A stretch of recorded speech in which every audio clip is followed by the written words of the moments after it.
Shit, piss, fuck, cunt, cocksucker, motherfucker, and tits. You beast. You savage. Come on, bark like a dog for me. Bark like a dog. I will teach you the meaning of the word respect. Well, the last time I saw a mouth like that, I had a hook in it. You like Huey Lewis on the news? Oh, Lordy Lord, he's desperate. Do what he says. Do what he says. I love the smell of napalm in the morning. Ah, yeah.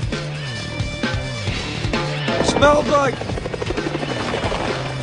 victory. And welcome to the Opie and Anthony Show. Show 15. Well, we're counting. On XM Satellite Radio. Counting down. We count for a while, and then we just give up on that. Then we forget. Then we forget. Then we count how many days till we're back on the air eventually. Oh, God. And that will happen again. We say that going into every job. Eventually, Anthony and I will not be here. But I don't think we'll be looking for another gig after this one. So enjoy the time you have with your pals O&A. That's right. And little Jimmy Norton. Yeah, we have said that in many interviews. When we blow it up this time, it's over, Johnny. It's over. That's right. Until we come back for the reunion show. That will never happen. No reunion show. Checking out the TV, Anthony, and It's over, Johnny. Oh, yes, it is. It's over. Nothing is over! Wow, that was really loud in my headphones. Checking out the TV, and congratulations to the St. Louis Cardinals, whatever. We spent 40 minutes on the Yankees and the Red Sox yesterday, and we're going to spend about 40 seconds on the fact that the St. Louis Cardinals beat the Houston Astros last night. Opie, I don't think you know it, but I'm a huge St. Louis Cardinals fan. Shut up. I have been for many, many years. Huge Cardinals fan. I have to go with the Boston Red Sox. I have to. Any of the team members' names have slipped my mind, but I'm a huge fan. Yeah, let's do a little test. How many St. Louis Cardinals do you know? Let me think. Stan Musial. Tino Martinez. Let me think. No, Clemens was on the Astros, right? Yeah. Let me think. Mark McGwire. No, right. No. I know one, Jim Edmonds. Oh. Yes, center fielder. I know Jim Edmonds. That's about it. Quick, give me the sports section. I like to see his sweat. It's my new favorite team. Quick. I wanted the Astros, but Clemens. I know. Did Clemens officially blow it, you think? Ho. He didn't have the best outing. The rocket was out of fuel. Yeah. Cards beat the Astros 5-2. Yeah. So now it's St. Louis and Boston in the World Series. You think they rioted in St. Louis like they did in Boston after the game? Woo, they must have just rioted. Throwing around maybe slices of bread or something equally as damaging. He threw toilet paper over the arches. Hey, why not? Yeah. Knocked over a few garbage pails on the way home from the game. How many people Probably did the not. St. Louis Police Department kill? How many did they kill? So far, it's the Boston Police 1, the St. Louis Police 0. Yeah. Ouch in Boston. You better hope they don't win the World Series, Ben, because you'll never be able to go back to an irradiated Boston after they set off an atomic bomb. Yeah! Sucks! Mushroom cloud over the city. Yeah, done. The city will burn down if Boston wins the World Series. You guys just Did can't I just keep say it the together. series or the city? Oh, my Series. God. Okay. All right. You guys can't keep it together. They killed a 21-year-old college girl. Well, Because the fans are rioting, and the cops have to go out there. I heard they were using shock grenades and less lethal ammunition. What the hell is less lethal? What the hell is less lethal ammunition? It's all types of these various options to real ammunition that is supposed to be less lethal. Are they the rubber bullets? Rubber bullets are one type. This was this ammo this girl was hit with is supposed to fire out of a gun and then set off pepper spray. So I guess it's a small canister that's fired probably out of a shotgun, and it hit her right in the eye, and she went down, and that's it. And then she died in the hospital, and Yeah, you can't totally put the blame on the cops, although Boston cops are known for being a little overzealous. Ben knows that. One visit he had to a bathroom that he never wants to talk about. Look at Ben, ixnay on the...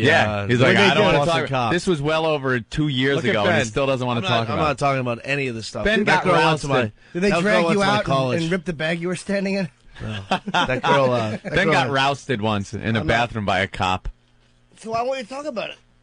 Because it's Boston police. You don't talk about it, or you end up in the 10 times worse shape.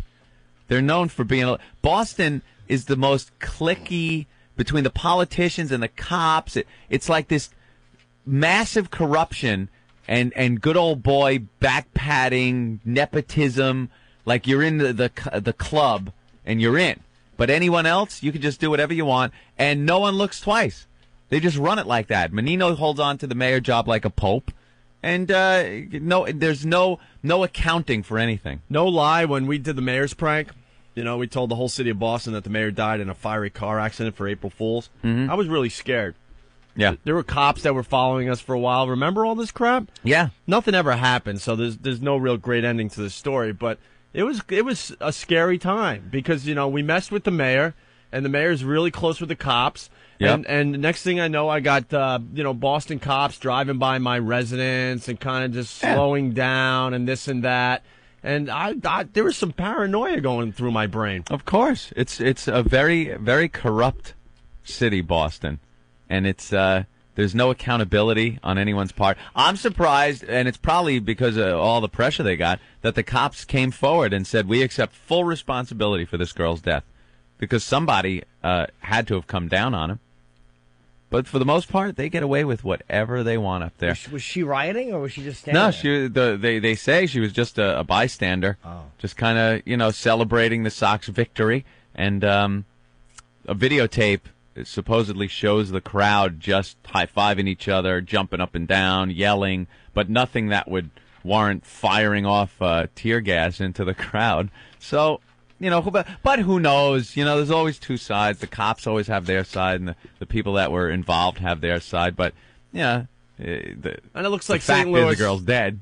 Knows how to behave because nothing's going on. Nothing happened in St. Louis. They win. There's no rioting. They win Game 7, and they just filed out nicely to their cars and drove away back to their milquetoast lives. Boston's just out of control. They don't know what the hell to do with themselves. They poured out into the streets, drunk off their asses, and just started lighting everything in their sight on fire, standing on top of cars. A couple of clowns trying to climb up the backside of the Green Monster to get into Fenway, and they fell off. They fell off right onto Lansdowne Street. Yeah, one guy's in serious condition for doing that. Yeah, good. Well, Boston making Detroit very proud, I do believe, today. Yeah, doing them proud. You can only hope the guy that fell off the wall 15, 20 years from now, when this is a distant memory, is still in his wheelchair going, there was one day when the Red Sox win, and I've decided to go. I very much regret it now. It's like stuff you got to live with your whole life, and you just... people don't... But we all took those... They don't think. We all took those chances growing up. When you're younger, you just do stupid things. You know something? There was always a little bit of thought to it. You got to think sometimes. You can't... What do you... I don't know. Well, go, what? I always remember giving thought to consequence, even growing up. Your whole life? I did some really stupid things, but there was always the thought of the consequence. That's why I never did anything that might put other people in danger. Hey, let's roll this down this hill into the road, when a car drives by. And I have friends that do that all the time, even as simple as throwing the snowballs at the cars as they drive by. And I always thought, what would happen, if it goes through an open window, cracks the guy, he swerves and hits a pole.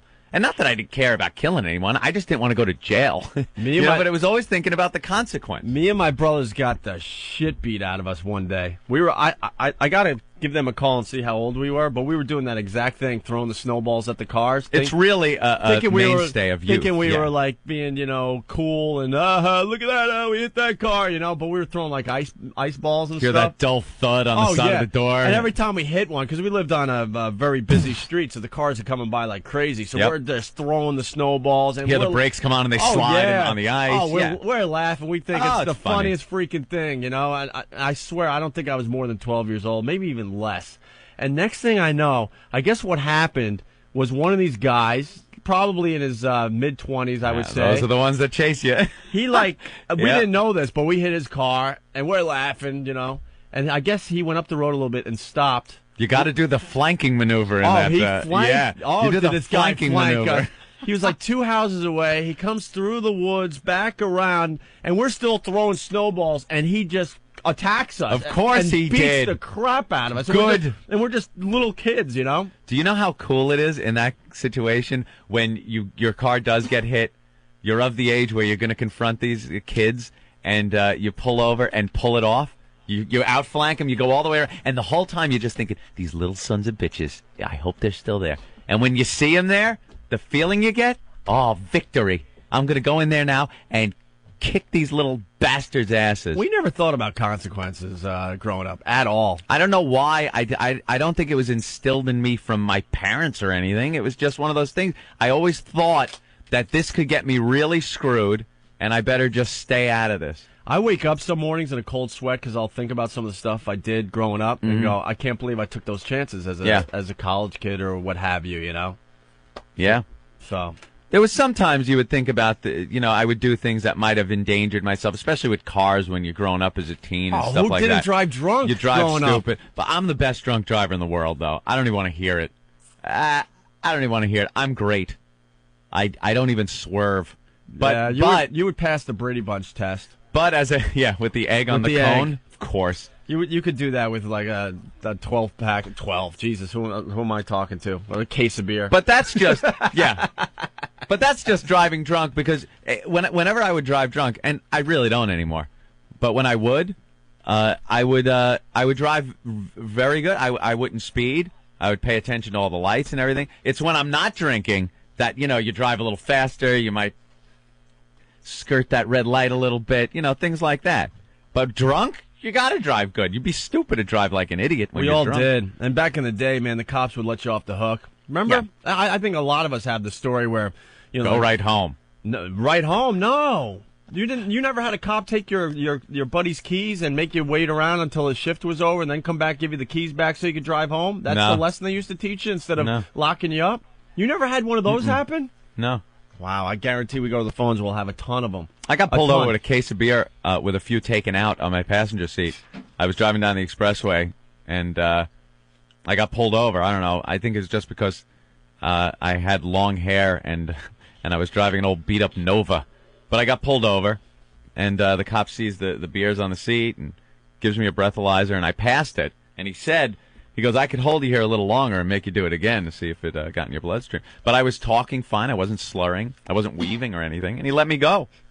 Just let me go. Go ahead. The good old days. No, now, forget about it. You are locked up. Yeah, no, we used to get really hammered in Suffolk County, and they would pull us over and make you sit on the side. Sometimes, sometimes, like this happened a lot. It happened like once.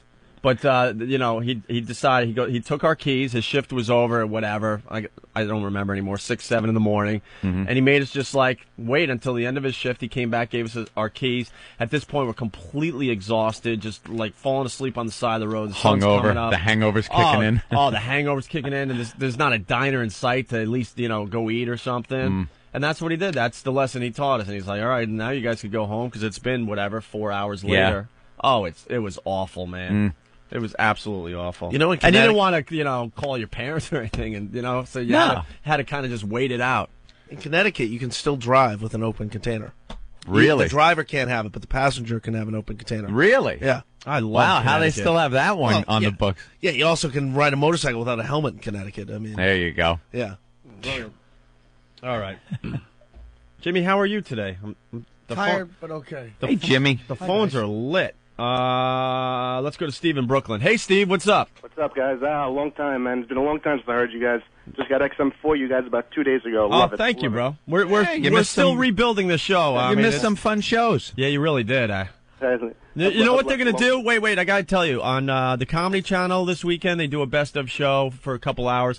And then our channel, 202, High Voltage, all weekend long, they play all the shows from this week. So if you missed something, you could catch up a little bit this weekend. Sweet.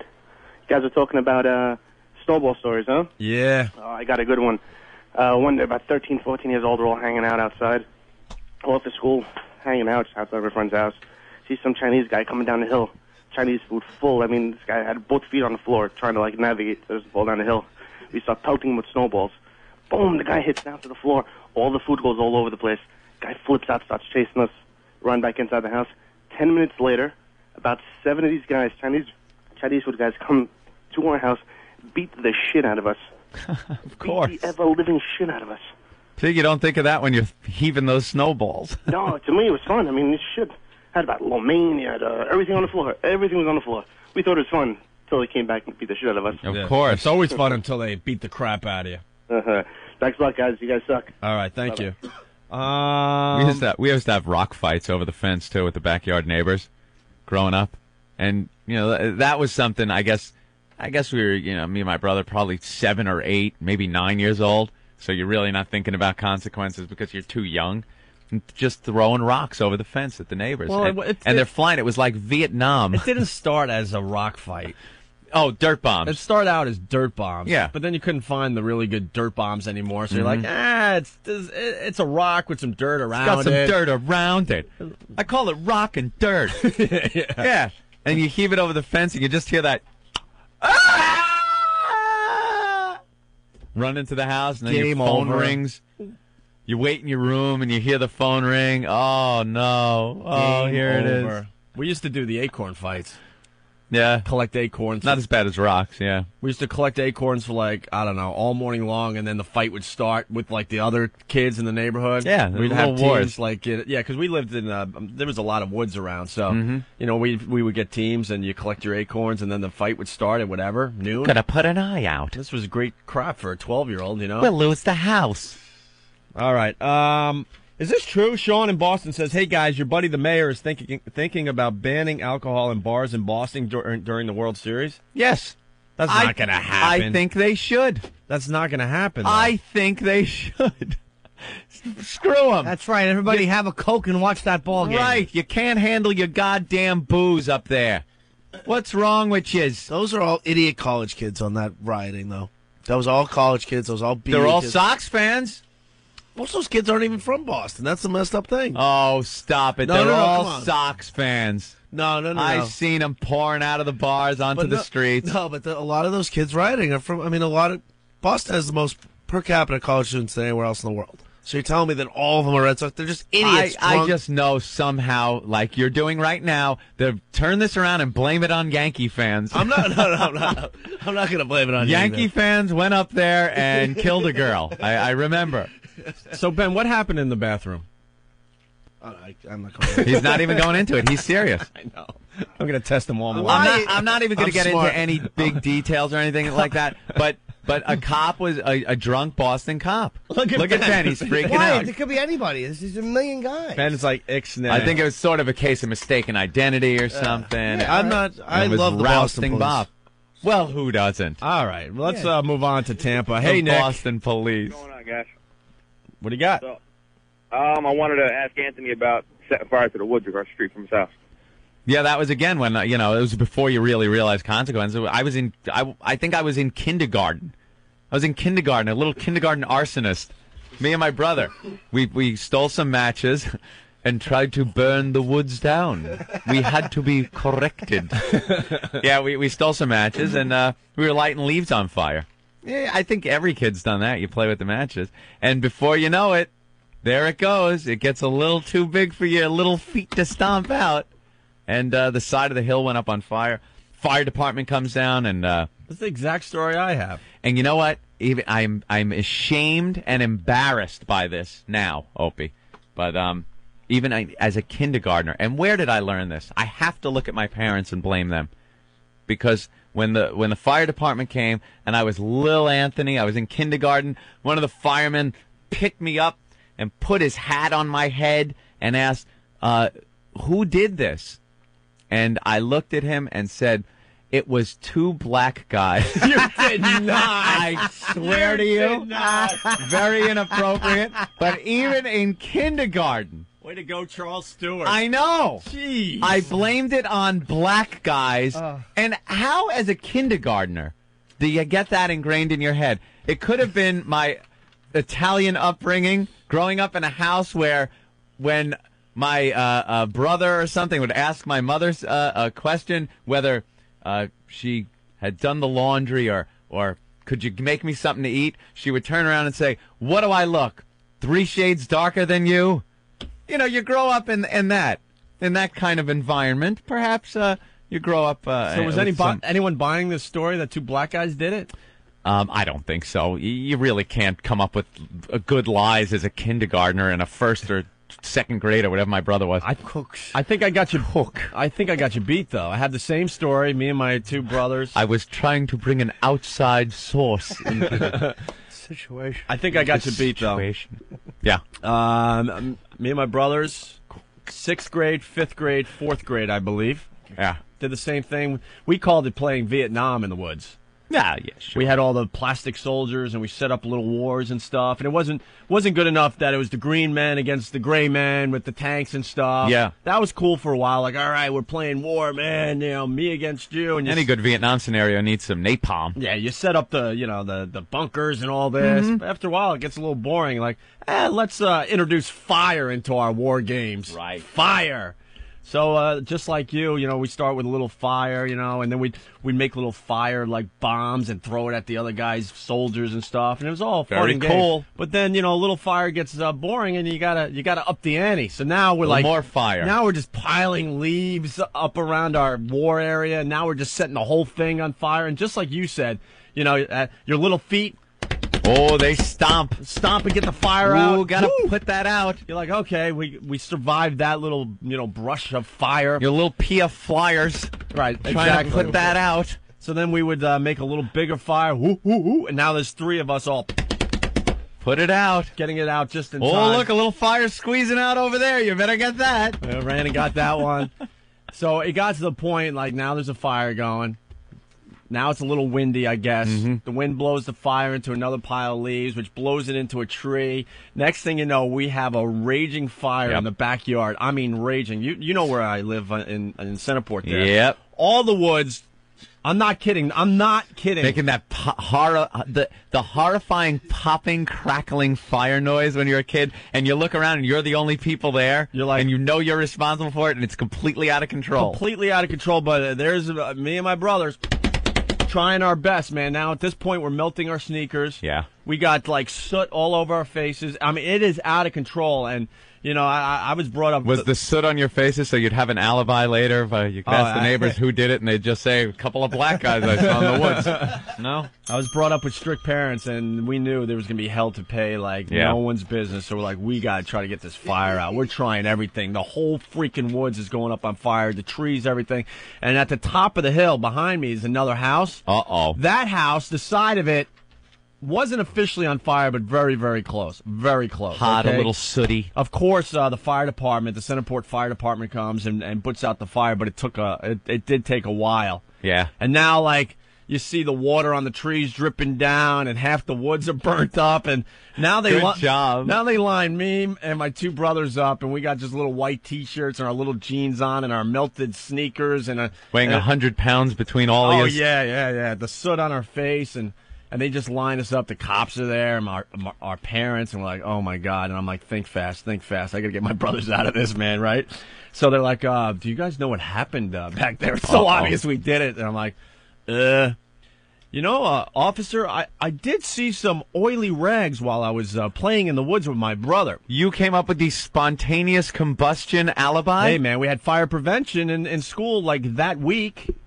And they said that oily rags can be very dangerous around the house and the garage. Sure, they bought that one. So I said, yeah, I remember when we were running around the woods, I saw some oily rags. Oily rags. They didn't buy it, and we were punished the whole summer. Couldn't, use our woods, which was just devastating. It was burnt down anyway. Yeah, pretty much. But then, my parents were sick Fs, man, because we weren't allowed to leave our driveway for the whole summer, okay? That was your punishment? And I mean, our backyard was a huge playground. We had our tree forts and everything, And my cousins and stuff would come over, and they would be allowed to run around the woods, and we would just sit in the the driveway. You'd have to watch them. And watch them have a grand old time up there. But I blamed it on the oily rags in the woods. So, see, this is what kids do, Jim. They don't play Monster Rain. Yeah, Monster Rain. I think Monster Rain is more fun than that awful Fire in the Woods. Notice it. At least no one got hurt. Notice that Aunt and I's story had nothing to do with sucking cock. But it would have soon. It would have soon. A couple boys frolicking in the woods. Believe me, you weren't far off. Setting fire. I'm going to tell unless you zip. Yeah. Believe me, one sideward glance during a group tinkle, and it would have all been downhill from there. Hey, let's say hi to Rob. Hey, Rob. What's up, Rob? What's up, guys? I got a little snowball story. Okay. We used to have this Jamaican bus driver. He used to drive so fast over the hills. He didn't care. He was like, just make sure you got your seatbelt, man. So what we used to do was we used to rip the cushions out of the buses and used to peg people in the front. This guy didn't care. So we were like, all right, maybe when the winter comes down, we can get away with it, take it outside. So what me and my friend did was we used to pile snowballs from, the school. When it snowed, they used to pile it up in the parking lot. So we used to pack in the snowballs in shopping bags. And I'm talking about bringing 10 shopping bags into the bus. Yes. Oh, my God. Hello? He's our first lost caller, Rob. I think. Rob. Hello? Yeah. Hi. Back up 20 seconds. We missed some part of that story there. Goddamn cell phones. Anyways, so we used to pile the snowballs into shopping bags, and we used to synchronize people in certain windows. So we would have strikers in the back. We'd have firers in the front. And I'm thinking about, we used to peg people on the outside. When we would get a target, we'd just throw snowballs like crazy at these fucking people. And then we'd have all right, there's one over here. And we used to peg, just old people, no care in the world. I'm talking about hit someone in the balls and someone in the head. And the bus driver, he couldn't care less. We got pulled over one time by a guy whose car got hit.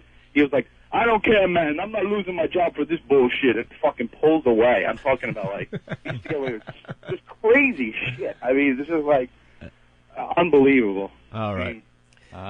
Rob, where's the funny ending? Yeah, it says on the screen, snowball story with funny ending. I think the Jamaican guy pulling away was, kind of the funny ending, but then it got, a 1. Yeah. It was the guy just didn't care, man. That was a funny ending if you're Tony Danza. I have a story. You have a story finally, Jim? Yeah. I just didn't want to interrupt. I heard the stories were flowing. All right. It's not quite a snowball story. Oh, God. However, it is true. It involves balls? No, well, you know what? In an odd way, it may. Listen and hear how Jim Norton grew up a lot differently than Anthony and I. No, I did all the snowball stuff. Believe me, me and my friend Marvin would hide, and all that stuff. Marvin Nash. Hide under the porch. No, not under the porch, El Creepo. This was many years later. Did you have monster snowstorms too? What the hell did that entail? Butt rape? God. It's when I was 16, I used to drink a lot. So we were riding around, and what we would do is we would urinate into cups and try to throw it on people. See? Yes, it's true. It's always a little different. Involves something just a little different. So one time we were in New Brunswick, and I peed into a cup, and I put a little lid on it so I couldn't lose the urine in transit. So you wouldn't be tempted to drink it? Not long before those days. I was a rookie.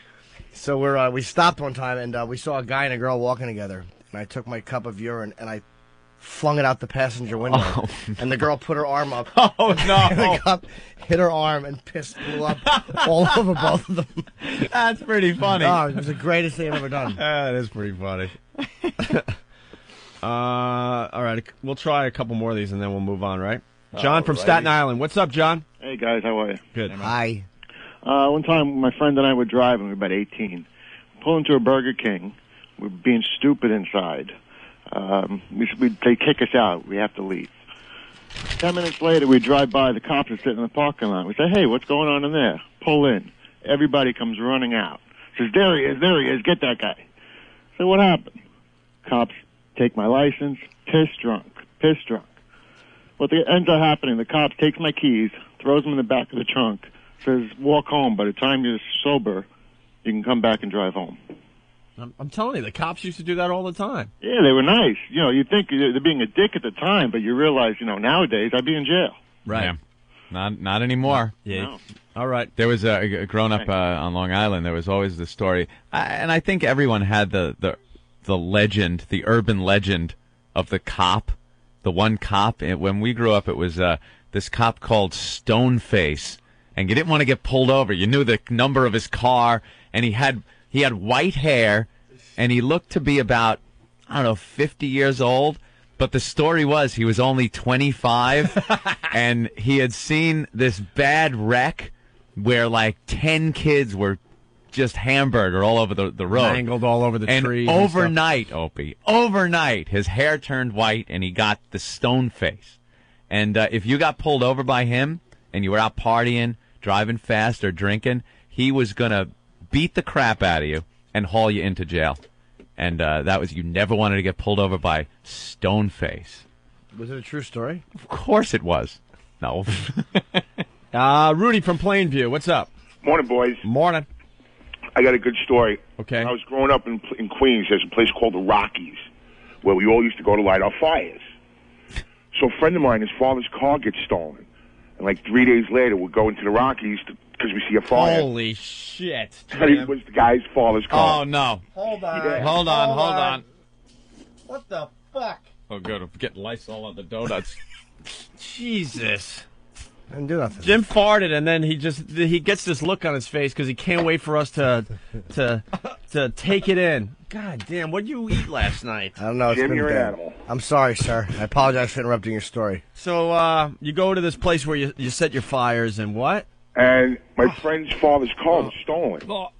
And like 3 days later, we go to the Rockies, we see a big fire going, and it was his father's car. Burnt to a crisp.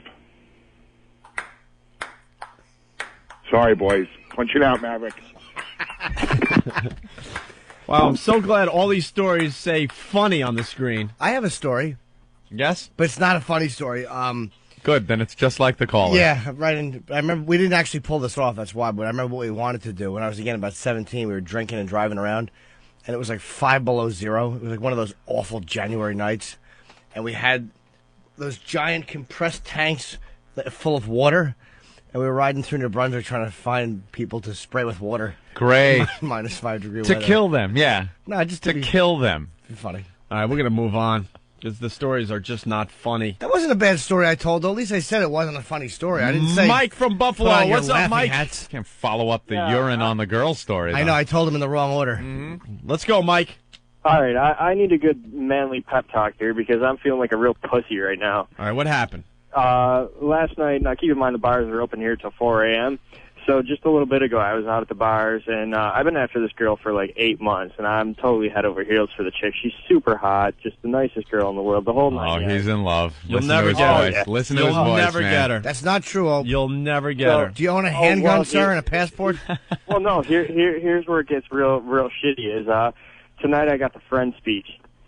Oh, The dreaded friend speech. And then following the dreaded friend speech is the I like your upstairs neighbor speech. Oh, you're just screwed. So Now- you're at now the bar listen. hoping that well, first of all, you're at the bar probably thinking you're doing pretty well with the girl, right? Oh yeah. And is she really hot?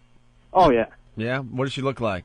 Well, I'd say 5'3", about 105 pounds maybe. Brunette, real skinny, the most perky little ass you ever seen. He's in love, man. Oh yeah. But so, this isn't the bad part yet. This is all the take, with a grain of salt. So I get home, my friend's giving me the whole don't feel too down on yourself, go in, drink your beer, put yourself to sleep, wake up tomorrow, and then deal with it speech. Uh-huh. And as we're sitting there in the driveway, the neighbor pulls up with the chick in the car. He's like, go in the house and do yourself a favor, go in right now. So I go in the house, and I'm sitting in the house and listening to them go upstairs, and now they're banging. Oh, dude. Oh, this is painful. And you just got to sit there. The girl of your dreams is just getting slammed. By my upstairs neighbor, who now, mind you, has known for the past 6 months or so that I've been dying to get with this chick. Wow, So, that is rough. What should I do? Should I go take some, revenge, or what should I do? What kind of revenge? He didn't do anything wrong. He just banged. Yeah. The guy didn't do anything wrong. You sound like the type of guy that couldn't do any revenge. No, you not sound really, kind but of I feel like I should. Submissive. Yeah, you sound kind of submissive, kind of wimpy. Yeah. Do you know what I would do for revenge? I mean, this might be too harsh. I don't know if I can even get in trouble for suggesting this. But you ought to call his place really late at night, and when he answers, ask him if he has Prince Albert in a can. And if he says yes, say, well, then you better let him out. Yeah. He doesn't own a bowling alley, does he? And call up and ask if he has 10-pound balls, and then ask him how does he walk. Wow, that is rough. How old a guy are you? I'm 24. 24. Yeah, and she's 21, he's 29, so I'm upstairs or downstairs. She's 21, he's 29. How was his technique? Was she moaning?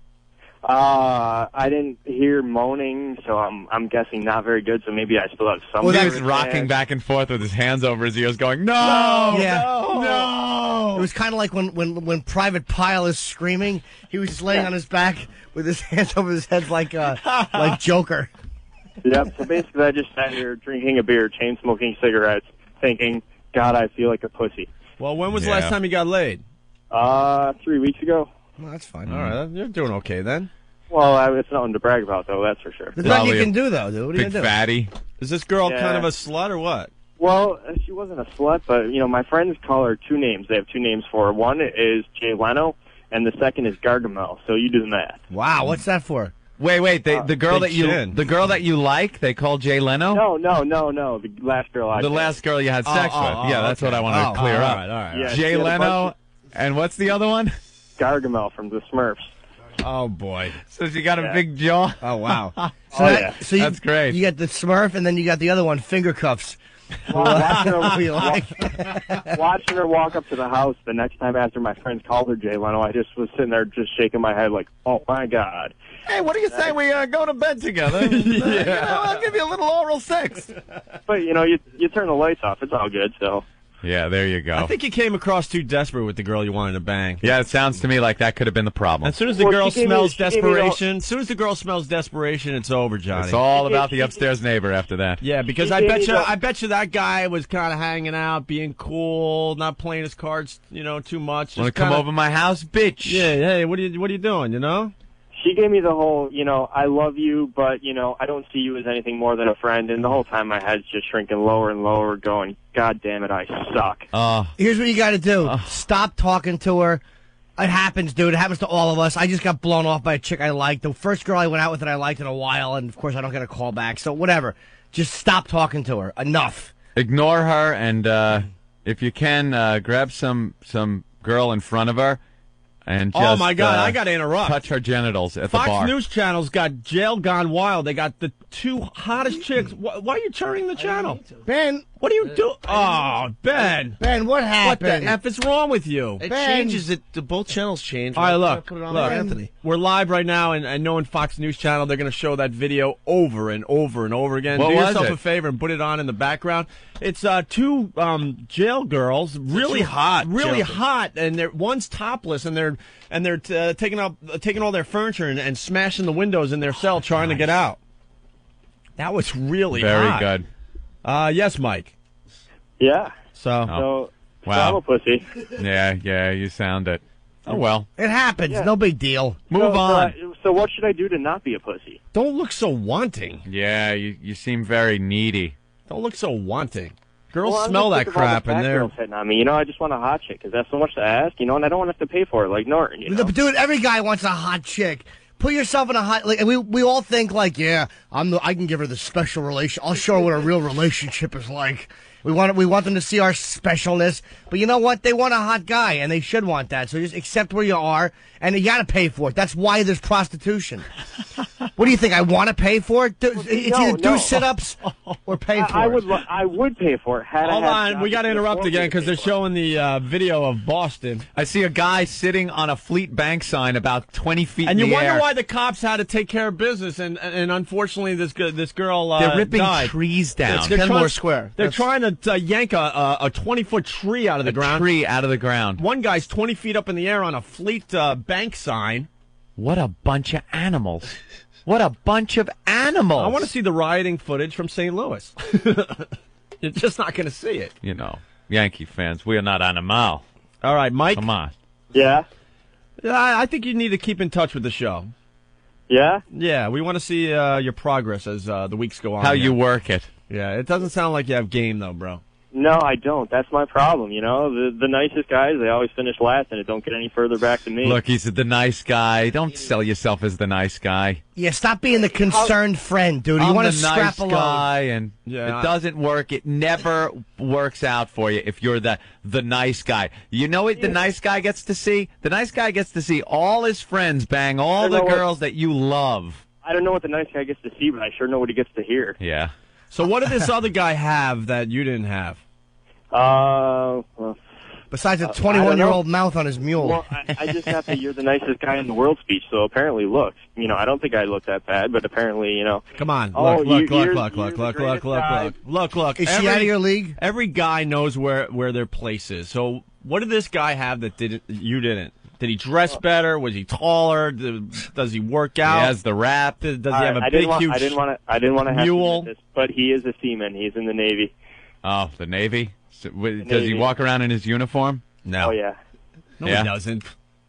What? He walks around in the uniform. He's got Chicks a Harley. do like the uniform. The Navy uniform? And he's got a Harley? Oh, yeah. Yeah. Yeah. All right. And what do you got? A little bicycle?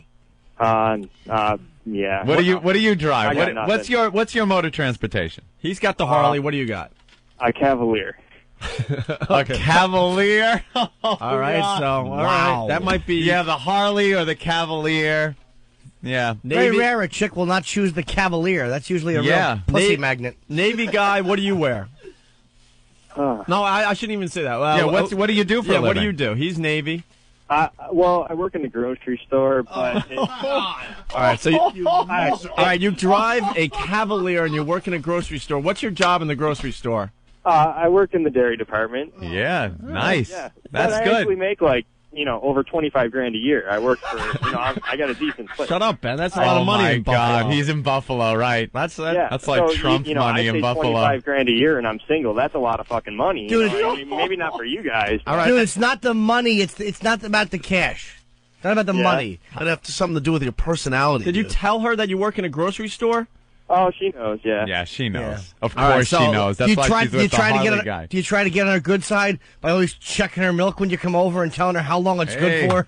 Let her get into the 10-item line, even if she's got 12. You don't care. You're crazy like that. Yeah, you're working it, man. You're showing her some love. He's Navy with a Harley. You're a grocery guy with a Cavalier. Now, how tall are you? I'm 5'9". 5'9". How much you weigh? I weigh 160. All right, that's not bad. What is it? He's about the same or what? He's actually about 2 inches shorter, roughly probably about the same weight. It's probably military muscle, though. She gets to listen to the Harley kick over. And what sound can he give her? Beep. Beep. I got a pretty loud exhaust. I don't know, my vibrator plays. Yeah, because your muffler's broken on your Cavalier. Oh, you'd know it. Oh, this poor guy. I'm feeling bad. Yeah, I am too. You want to bang a almost 50-year-old girl virgin? Hey, I've never had a virgin before, or anyone older than me, actually. We got another girl. We call her David Letterman. Maybe you can... I think got a receding hairline and a gap in her teeth. I don't know, maybe Opie can give me his free hour. I'll fly to New York. Oh, speaking of the free hour, lawyer lady down there in Washington squashed the idea. We can't give away our free hours? You could say it. Anthony and I are kind of a bunch of pussies because we've only been on the job a few weeks. So we don't have a choice in this one. But yeah. Why can't we give away our hour? NYConfidential.com wants to give everyone on the show a fine Lady of the Night for an hour. Eric visited that place yesterday. Yep. Really? Yeah. Sex Bagel got his hour? Yeah. I talked to Jason briefly, the owner. How was it? I didn't go for the hour. I dropped something off. Oh, well, so did Jim. He went there and dropped something off, too. A big gooey load. The what? Hold on, I can't hear anything. I bet he's got. Oh my God, he's panicking. He's freaking out. All right. Yes. I couldn't hear a word you said in there. What did you All say? right, this is Sex Bagel, everyone. Yeah. So you went to NY Confidential? I dropped off the air check, Yeah. which was what we were required to do. The guy freaked me out a little bit, and I left. So I Freaked didn't you do it. out. What, did he touch your leg? No, he's a nice guy, but I mean he's really obsessed with the show, and he's like, "Did you talk to Jim? We left him a bunch of voicemails. We got some girls he wants to meet. Jim hasn't called us back yet." I said, "I haven't seen Jim today since the show." Well, let him know. Have him call. Have him come down. But okay, I'll tell him. So you were there. You were there in this paradise of hot chicks. No, there was only one girl there. Oh, she was okay. There was only one girl. They were doing construction and some other stuff. There was a bunch of other things going along. So the guy's talking to me. Here, you want some scotch? You want some filming no, a porno. Could be. So were you thinking about getting your free hour yesterday? I can't do it. I cannot bring myself to do it. No? To do what? Remove your mule? What can't you do? That. I can't do that. Can't I pay don't know for why. it. He's kind not of thing? paying Is that for it? it. I know. It's free. Yeah, they're paying for it. You eat it. Eric, let's make believe your mom and dad are not listening to the radio show. Oh, okay. Now would you do it? Oh, is that Mr. and Mrs. Bagel have the radio? Yeah, Mr. and Mrs. Sex Bagel most have of the family around the country's got have it the too. XM radio. Yes. One thing I've learned early on in this business, Opie, that we call show, you cannot think about who's listening to this program. Ever. I've had nightmares where I've had to go to family functions and dinners and stuff where I know what I was talking about and I know they were listening. You know. Repeat after me. Oh, we did that just for the radio. Right, that's what you say. You have to say that It was a over and over again in gag. your Of head. course it's It'll not get you out of true. everything when you do this type of radio show. We did it for the radio. Right. We are good actors. That's what I do. Of course, it's my job. Of course, that didn't happen. Yes. Talk to me when your father comes and looks you in the eye and says, so your mother and I were listening yesterday. And then you remember that yesterday you were telling golden shower stories. And your father says, your mother looked at me and said, he doesn't really do that, does he? And I looked at her and said, no, you're just joking for the radio. And then you and your father make eye contact and you both know that you're a piss drinker. All right, when that happens, you understand embarrassment. But you know what? Who are you talking about, Jim? Just speculating. It could have happened. Could happen to anybody. People who shine Here's will another notice. Here's another one I've used many times. And 20 legs of lamb. Here's another one I've used many times. She wasn't as hot as we made her out to be. That's another one. Of course not. You like urine, Doc? It's our jobs to make them sound like the hottest girls in America. That's true, too. She actually wasn't that hot. There, that's the line. All right, we got to teach you this stuff. So why couldn't you do it? Why? What? Because again, you're only. I don't know why you can't give the hour away just for companionship. That's perfectly legal. Well, you know how lawyers are. Lawyer lady down there in Washington squashed me giving away my free hour from nyconfidential.com. I'd give it to this guy Mike from Buffalo, who's on the line still, in a second. Yeah, I definitely could use it. But all right. Yeah, I feel in the gutter right now. I'm fucking drunk as a skunk because I came home, heard that, fucking just started pounding the beers. How many times did they go at it? It sounded like just once. But, I was trying not to pay too much attention, but it's hard not to, Did you hear the slurping of her greedy mouth on his Navy mule? No, I might. God damn it. Well, that's not a big deal. Who cares if? That's why you said that he probably wasn't that good because you didn't hear any noise. That was when he was in the back of her throat, giving it to her really savage. The whole time she's telling me I love you as a friend, but that's it, and I like this guy. She's not looking straight at the ground. Bro, just walk away. In the face. Just walk away. Gotta just turn and walk away. And walk away. What did you say when she said that? Well, I've done everything I could for you for the past 8 months. I've let you, done everything I could, and you meet this guy. I tried the best I could, and he waltzes in and one day fucking sweeps you off your feet. After 8 months, you never looked at me like that. Holy yes, you worked this chick for 8 months, and the guy got her after one day. Yep. Oh, dude. You are a sap. Oh my God. Really, we can't help you. I'm talking hour conversations on the phone every day. Oh, you're that guy. Did she tell you problems? You came across two desperate girls. Smell that crap a mile away. Hey, Mike, did she tell you her problems and you helped her solve some of them? No comment. Oh, yep. God. And did you give her this one? Hey, look, if you ever need to talk, if you ever need to talk, I'm here for you. Oh, repugnant. Oh, you're just another chick to her. You're just like a I don't want to friend. be a chick. What can I do different? What should I do? It's too late. You're past the point of no return. Yeah, she already knows you're a pussy. She already knows you're a pussy. Just learn from it and stop acknowledging her and just move on. You'll meet some other nice girl who's purchasing eggs or something else in the dairy area. Right. Dairy. So for the next girl, what should I do different than I did with this one? Don't be so desperate, and don't try to be her friend. You tried to be exactly what she made you, her friend. Dude, do you know any dealers in Buffalo? I'll give you some advice. Dealers? You know any dealers in Buffalo? Now, what are we Gonna talking? suggest What kind of roofies? Get a big bag of Coke. Yeah. Well, see, that's the funny part. Is she actually was quite into that for a while. Well, there you go. The Navy guy probably had some good Coke. Get a big bag of Coke. It's better known as whore bait, and you'll be getting laid like crazy. Wait, were you trying to talk her out of doing the Coke? No comment. Oh, yeah, you were probably like the good guy. Hey, you got to take care of yourself and settle down.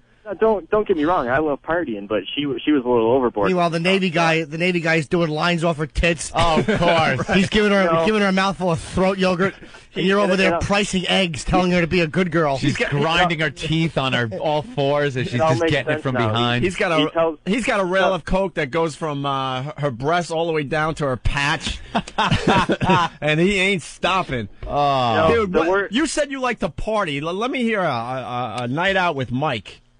Budweiser and some D&D with my friends. If I know Buffalo, I think it's a few beers and a few shots of Jägermeister, right? That's about it. Oh, yeah. The Jaeger bombs, actually. Jaeger bombs. Some chicken the wings. Red Bull and the Jaeger. Wow, watch out. Mike's getting crazy.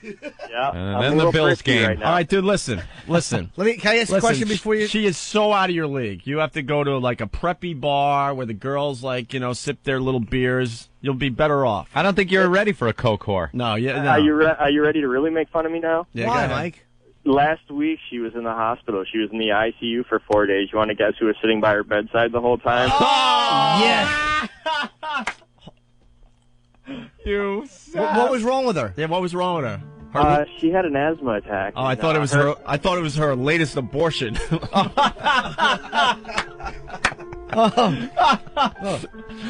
Jesus, dude! You sat by her bedside. Oh yeah. Did you read to her and? Yeah. No. Did you say I'll always be there Hold to her catch hand? you? The worst part is I even got a parking ticket because I parked in the wrong spot. Dude, you are the worst. Were you standing over her as she opened her eyes for the first time and saw you and went, "Hey, pumpkin, I'm here for you." Squeeze her hand. Yeah. Jesus. And she said, "I want you to do one thing for me," and you said, "What?" And she said, "Win." And you said, "Win what?" And she said, "The pricing competition in the dairy department, you zilch. Now beat it. Get out of my hospital room and bring me some military dick." Oh. Hey, can you go score me some Coke? I've been in here 4 days and I'm jonesing. Jesus, dude, what the freak? Oh, holy wow. ass. You are a true zilch. You're a sap. We were with you for a while, too, man. You poor guy. I feel for him, though. Of course, every guy's done We've that. all done something like this in some stupid way. And but, by 24, you'd think you'd learn. This is kind of 16 through 18 you do this stuff, You do anything for that girl that just isn't going to be yours, and you look at her every day and you want her, and it's a horrible feeling. And you got to look at the guy she's with, and it's just awful. Oh, waiting by her hospital bed. That's classic Lifetime movie shit. The last chick I was head over heels for, she was about to leave her dude for me, and then she told me she was pregnant with his kid. Oh, man. Wow, you're just... you got to look at a different class of girl. You're just a mess. Isn't there a nice girl you can meet over, like, in meats? Or housewares or something like that? Unfortunately, I just work overnights. It's a bunch of weird people. No, you're out of your league. I mean, you should start striking up conversations with the cashiers at the supermarket. You got to settle down. Find a nice girl. So settle down. We got this nifty stoplight system where if the girl's 15, she wears red. If she's yellow, she's 16 or 17. If she's 18 or above, she wears gray, and almost all the cashiers are yellow. And believe me, some of them you look at, you're like, whoa, check that out. What do you mean, they're Asian, sir? Let's say hi to Tony in Cincinnati. He wants to help out Mike in Buffalo. Go ahead, Tony. Tony! You fall asleep on us, Tony? I hope that's working. All right, he had advice for you, but I guess he's out. Hey, I'll take all the advice I can get, trust me. Well, I think we gave you enough. Let me try this one more time. Tony? No. I wonder if we could do that today. All right, Mike, I guess we got to let you go. Well, I'll keep in touch and let you know the sad story of Mike.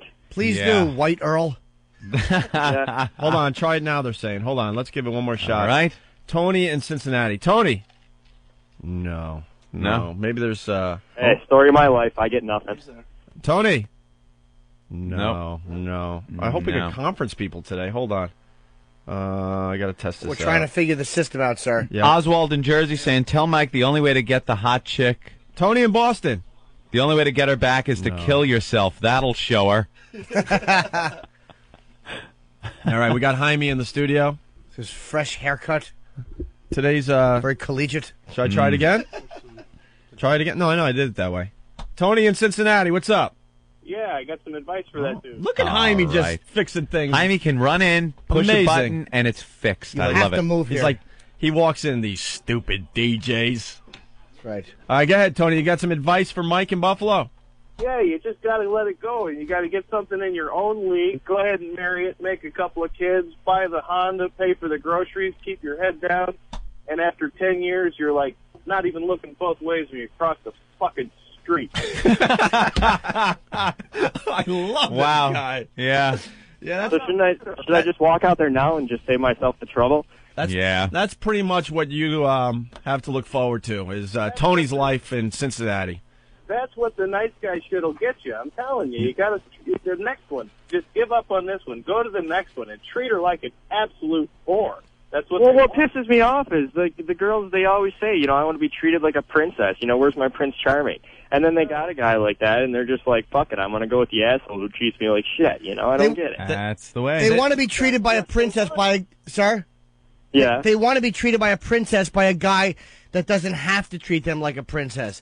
Do you understand what I mean? They don't want to be treated by a guy like a princess who's just lucky to have them in her presence. You understand what I'm saying? She knows you're going to treat her like a princess, but this Navy guy, she figures will blow her off and treat her like shit. So when he's nice to her, it's a pleasant surprise. Ooh, very good. Yeah. That's fucked up. It's true. That's well, I ain't saying it ain't true. I'm just saying it's fucked up, Yeah. Oh, and she will be calling you when this Navy guy, blows her off. Yeah, well, next time she's in the hospital with a coke overdose, you'll be sitting there holding her stupid hand with a little name on the wristband. You'll be there thinking you got a shot again. Yeah. Bedside. That's such a sorry excuse for a male. I'll probably answer the phone, too. I'll be there for you Yeah. as she walks in because her legs are sore from being banged so well all night. Mike, You need a pillow? I'll get you a pillow. I do have to say, Mike, you're not alone. There's so many guys that have done this. Oh, of course. All of us. So many. Any guy that says this never happened to him Yeah. at some point is lying. Joe from Jersey. Joey. Yeah. Okay. I think we're done with this. All right, Mike. Poor guy. You check in from time to time, okay? All right, I'll call and keep you posted. Hey, Bye, Mike. Hey, if they have morning sex, could you give us a call back? Oh, put the phone up to the door. We could hear what she sounds like. Yeah, is he still upstairs? I think so. No, Norton? you know so. With the Harley's parked right outside there. You see it. You see it as you're on the phone. Wait a minute, Damn Norton. Harley. Norton? That's your problem, is that Harley. You go out there and slash the tires now. Norton, I'm telling you something here. You hear me? I have a question for you first, though, before you go. What? How long after you price the milk, how long is it actually good for? Like, if it says October 1st, how long is that for real good for? If it's actually kept under refrigeration, they tell us 5 days. Okay, so they are kind of giving you a little lead time to finish up that milk.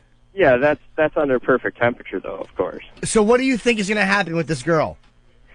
She's going to call...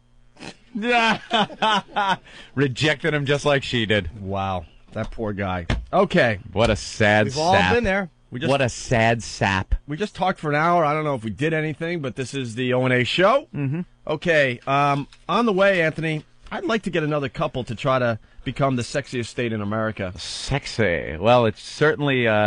Buffalo didn't help New York's cause with that story. No, who's in the That lead? wasn't too sexy. Illinois is still the sexiest state in America? yeah. Maybe we could play that sweeper going into break here. Sexy. And if there's another couple out there that wants to try to beat out Illinois today, we would love for you to call the show, okay? And, wow, we got lots to do, man. We got a great dentist story. We're trying to get away from hot teen news, but we got another great hot teen story. Hot teen story. Just happens. We got the Iraqi heavy metal band we want to try out today. Top 10 things the boss will do in the off season to make the Yankees better. Oh. We have to do it really fast. We're trying to get away from the Yankees thing because we now know it's Boston and St. Louis in the World Series. But I mean, somebody in the New York Post trying to be funny, and it's just awful. Oh, so, okay, it's awful. Coming up with no, his that's why we're top doing it. 10 list. It's just awful. Yeesh. Lesbian for a Day, coming back to the Opie and Anthony show. We'll give you details on that. Nice. And, God, there's so much. Oh, the Tony Danza monologue. We might have to do that next. Oh, please. We noticed something. We watch Tony Danza after the show every day when we're doing like a post-game wrap-up. Mm-hmm. And we noticed that Tony Danza goes for cheap applause breaks with his audience. His rube audience that'll clap at anything. So, and we talked for an hour, so we got to take a little break here. All righty. Know what I brought in today as we go to break, Anthony? Show and tell? Yeah, the Tube Bar. Oh, Frank yeah. Hall tape. Hey, we don't have to put bleeps in it. No, this has never been played on the radio unedited. Mm-hmm. It's you want to explain this? It's like it's like what the heck was that? It's like what Bart Simpson does to Mo. Well, that's where they got. This is the inspiration for This that, right? is the actual inspiration. These phone calls. A guy would call a bar and ask for. What happened now? Huh? What? What are you guys doing? Ben's like, don't worry, we'll just push buttons while you guys try to do a show. Oh, that's good, Ben. There you go. Thank you, Ben. Sorry. Ben comes running in and just screws with Opie's board and screws it up. I was trying to figure out how to switch it, so last time he's no, but I screwed up. All right. Mm-hmm. So it's a bar in Jersey City. This goes way back. I guess the barkeep there was a kind of an older guy. An old guy named Red. Had a few in his day. Also sounds like he may have killed a few people in his day. A rough and tumble kind of guy. Oh, yeah. He means business. So these guys... Check this out! Rock! I kick it! In the hizzy. I kick it old schooly! Duh! Word up. Hey, jerk face. Hey, jerk face. You feel me? Waka, waka, waka. Smoke that bitch. How much ass does that kick? Sexy. How much ass does that kick? Sexy. East side. Booty. Let's do it. Booty, booty. These boobs rock! Is anyone menstruated? My nipples are hard just thinking about it. Has everybody gone crazy? A few checks later. The Opie and Anthony Show.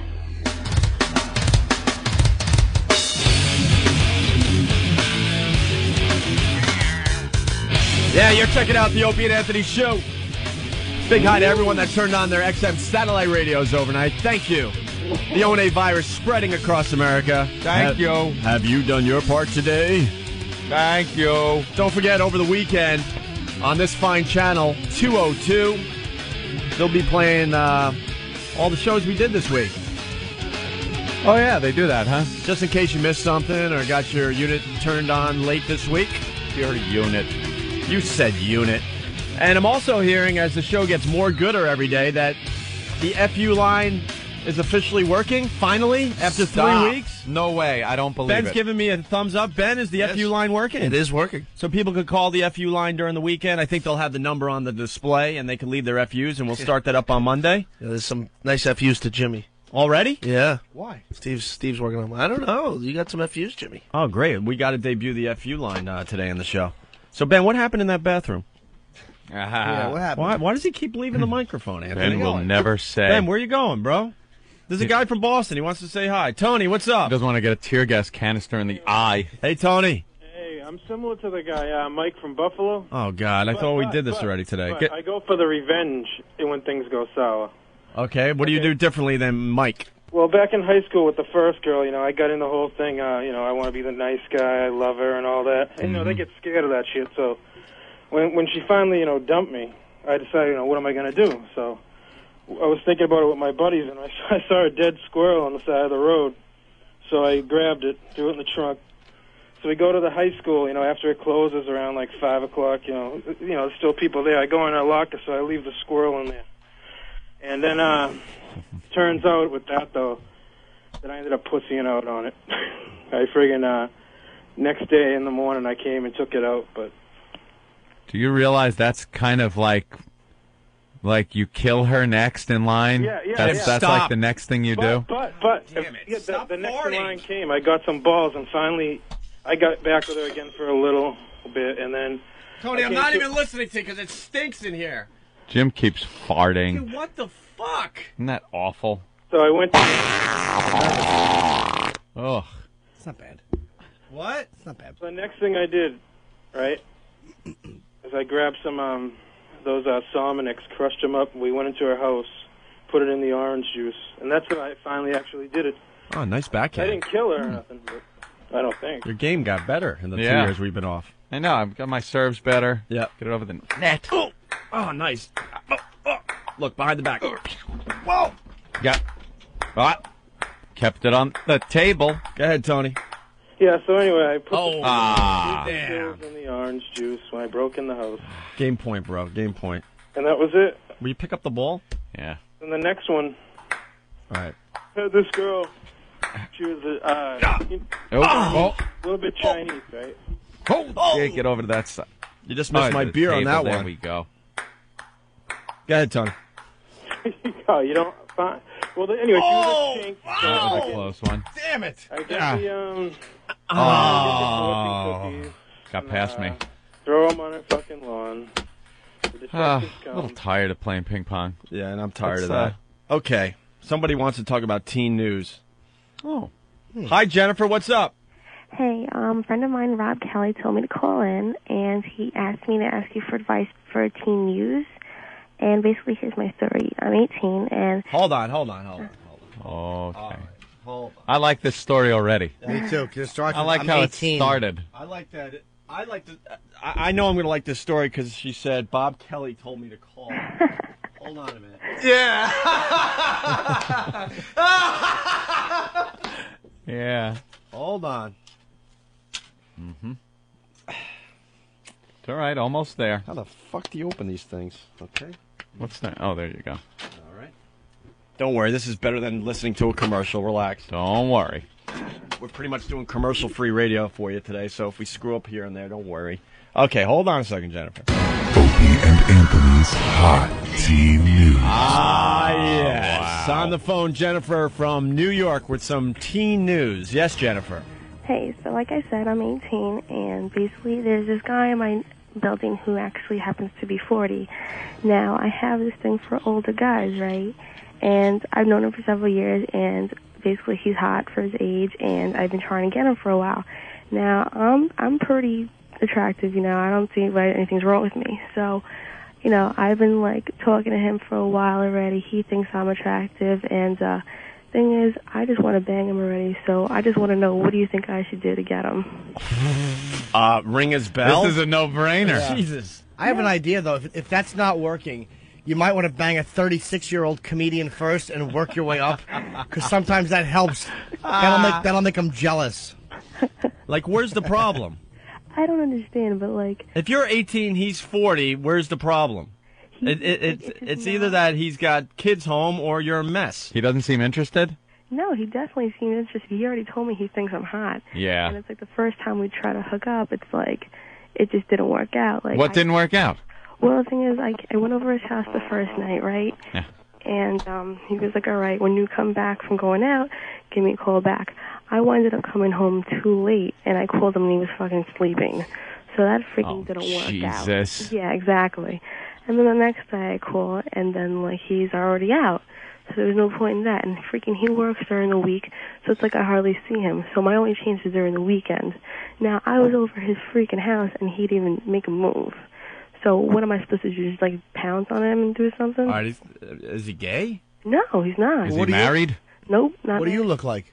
Yeah, I think this is where the problem starts. Uh-oh. All right. not. Jennifer, All right, give us the vital stats. Let's go, Jennifer. What do you look like? What do you look like? Right, I'm about 5'1", right? Be honest with the weight. I'm about 105 pounds. 105 pounds. So Yeah. far, so good. I'm half Spanish and half Irish, Greek, and German, right? And I have long brown hair and brown eyes. Big boobs, small boobs. I like how she's half of some 5 things. Yeah, I know. I'd say I'm about a 34B. 34B? Very nice. And I'm athletic, so I work out. Wow, what's the problem? I don't know. I mean, it's just like he just sits there. He doesn't do anything. So Maybe you found a guy with morals. No, maybe he's got ED. What? Maybe he's got erectile dysfunction, and he's ashamed. Or maybe you're too old for him. maybe another thing, too, is the fact that he knows my parents. I don't know. That would turn me on more. What, is he friends with your parents? Oh. Yeah. Oh, he's friends with your parents? That might be a problem. How great is that? You look your buddy right in the eye with the smell of his daughter on your mule. God, that would be a turn on. You know how you raised her up and gave her those little birthday presents, pinned the tail on the donkey when it was her birthday, and you raised her? Well, I'm banging her now. Has he given any indication that he wants you? Yeah, he's like he's like implied something, so he's like, well, I saw, like, you have a great ass, you're beautiful, you're gorgeous, you're this or that. It's like nothing but compliments, but no action. So why do you want him so bad? Because he's hot. He's hot. Yeah. And he doesn't have a girlfriend. Nope.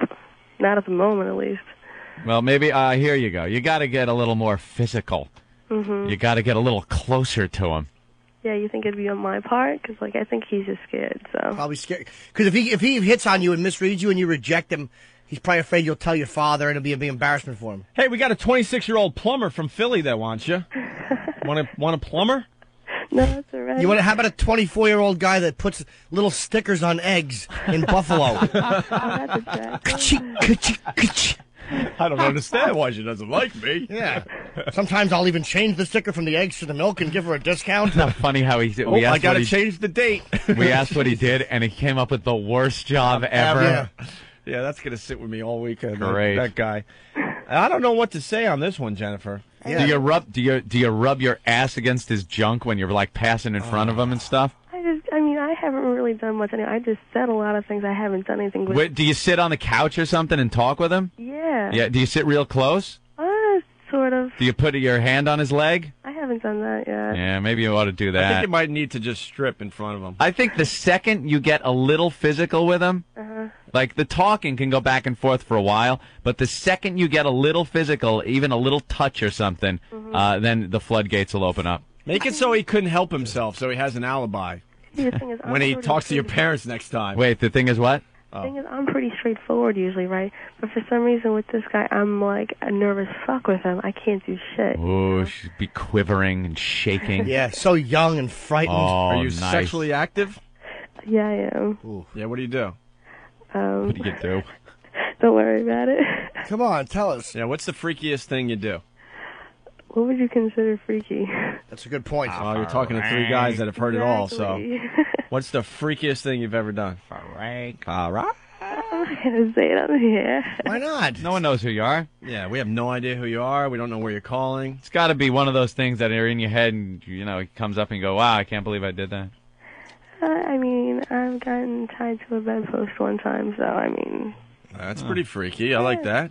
Nice. I don't like the tied up thing. You do? No, I don't. I don't normally, get but it. when I hear 18 and tied up, that really does make it better. 18 and anything. Yeah.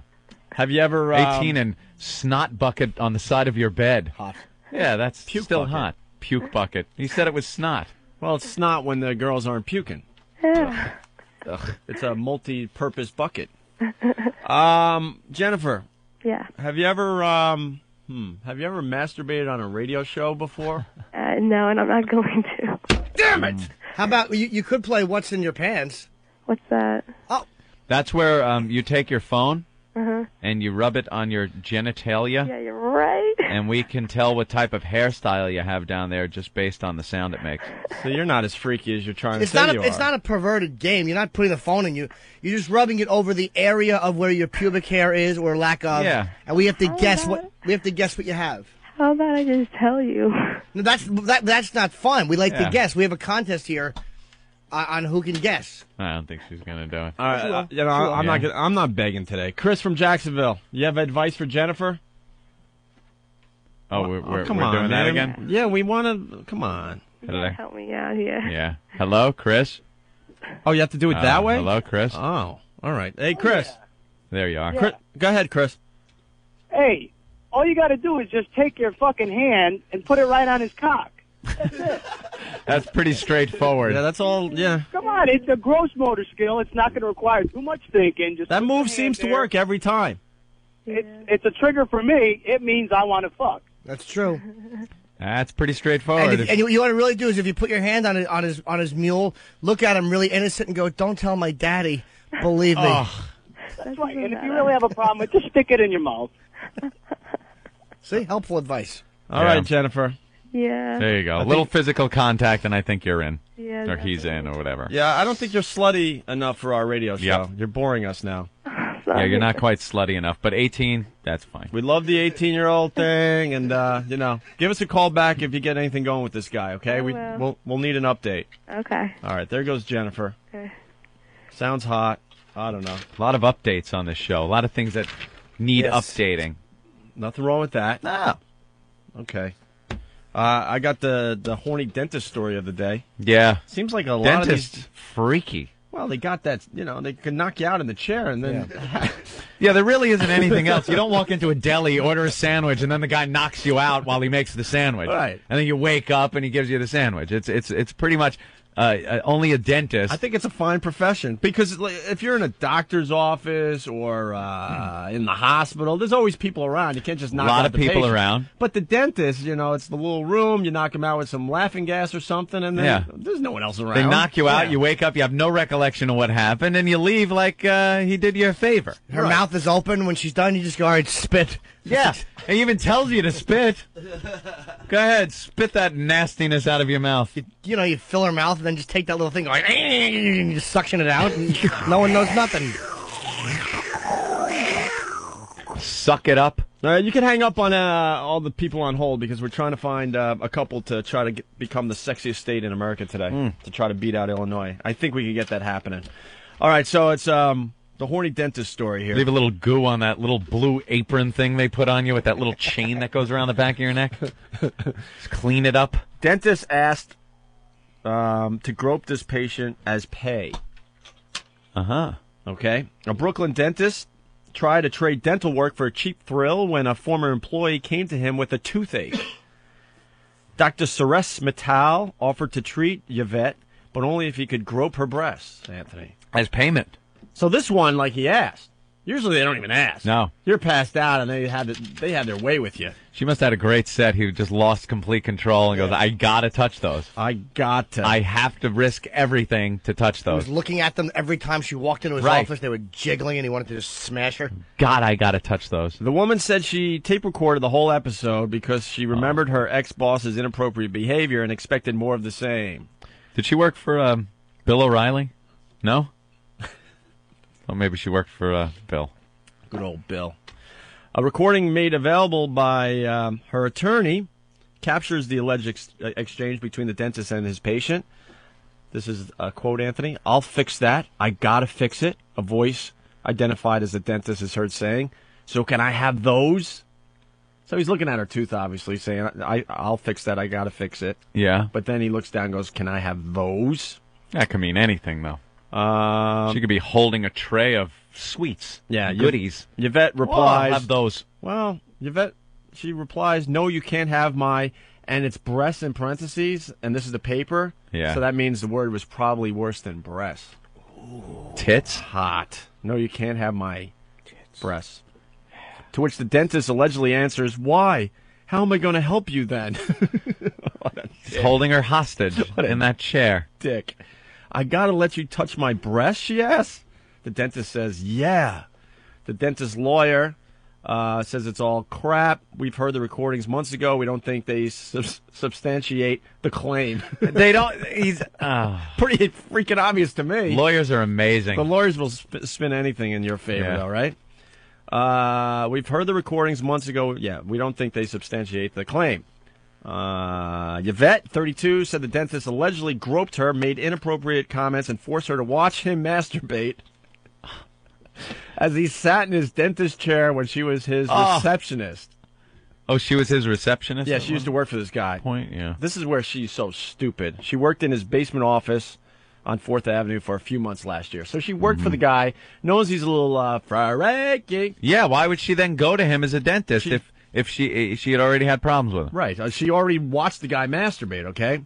Yvette, a mother of 4, was afraid to bring her allegations to the police and felt more comfortable dealing with the lawyer. Yvette put up with the dentist's behavior because she needed the job.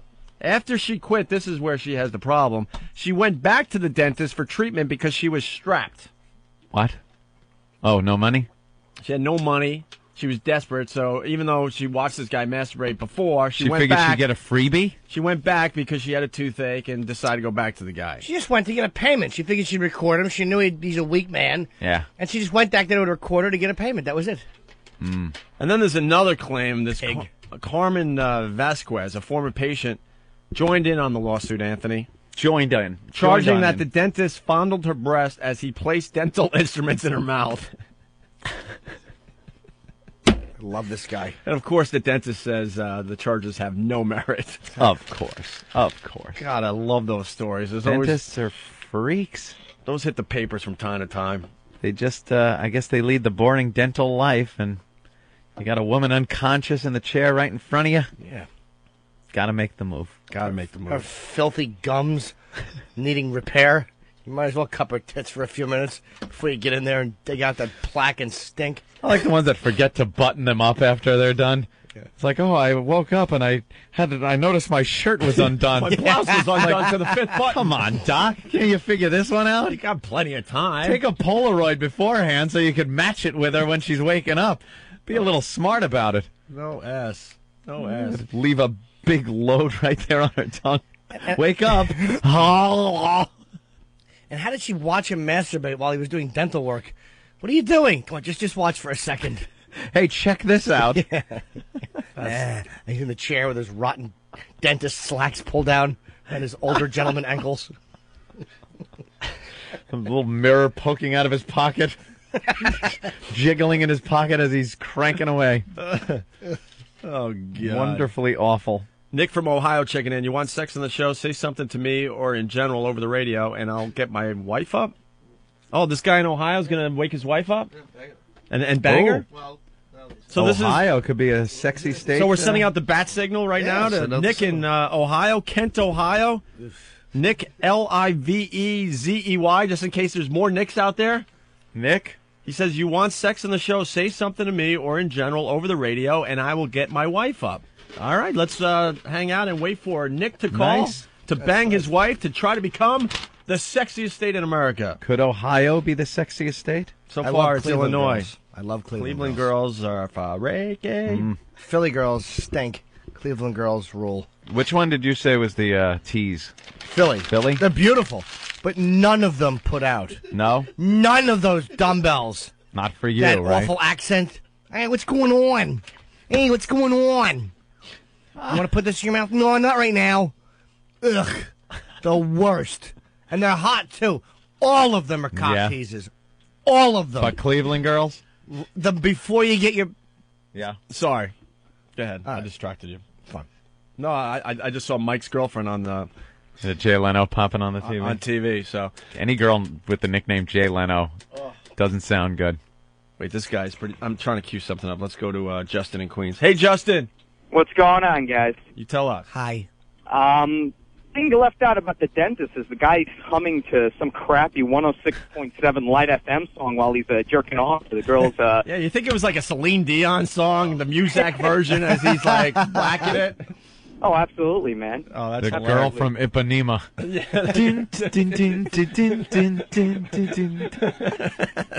definitely. Yeah, guys, you suck. Thanks. All right, that's so Anytime creepy. you get in an elevator and hear the music, you freak out. That is Remember kinda, just being abused. That's kind of creepy.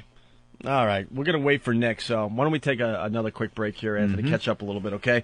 Brought the 2-bar tape in, prank calls to this old guy at the bar. I think you know the bit by now. Sure. And we got more of the tape right here. Forgot? No, I didn't forget nothing.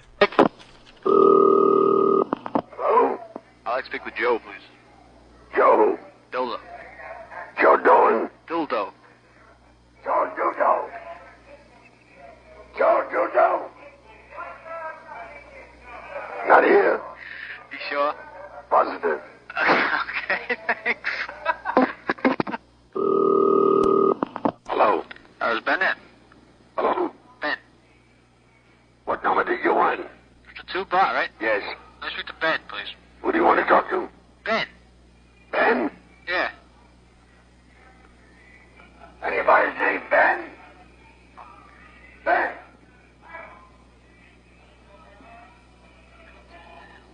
Ben? No, nobody but... His name is Mr. Dover. Dover's last name is. Who is it? Last name is Dover.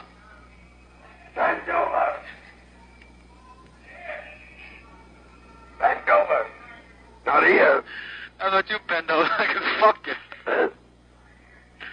What? How long have you been, nose? I can fuck you.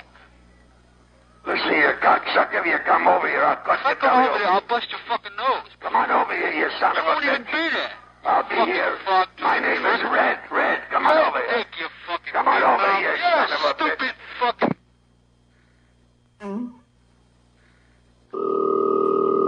Hello? Fuck you, man. Pat my two. Why don't you tell me where you are, I'll come over and I'll score you. You tell me where you are and I'll come over. All by myself, I'll come over. You have 6 guys there. I'll shoot you, you son of a bitch. I put a few bullets into you, you motherfucker bum. You're a motherfucker. Your sister's a motherfucker. You're a cocksucker. Hello?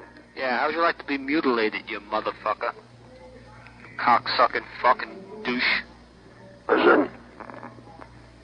Yeah? You yellow rat bastard, why don't you come over and say all these things? You know, your friends gave you away because you bragged about it, what you're doing. So they told me who you are, so I know. Who am I? So I know who you are. Yeah. So just wait until I catch up with you. You're a stupid cunt. When I'll catch up with you, then you'll find out how those Z, you know how you make a Z? On both cheeks you'll have it. You motherfucker.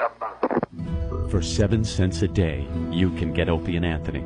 Or feed this little kid with the flies on his face. But you want to laugh, don't you? You don't want to be depressed watching starving children. So turn them off and turn on Opie and Anthony. And we'll send you a photo of the child you're helping in the outfit of your choice. The Opie and Anthony Show. Go.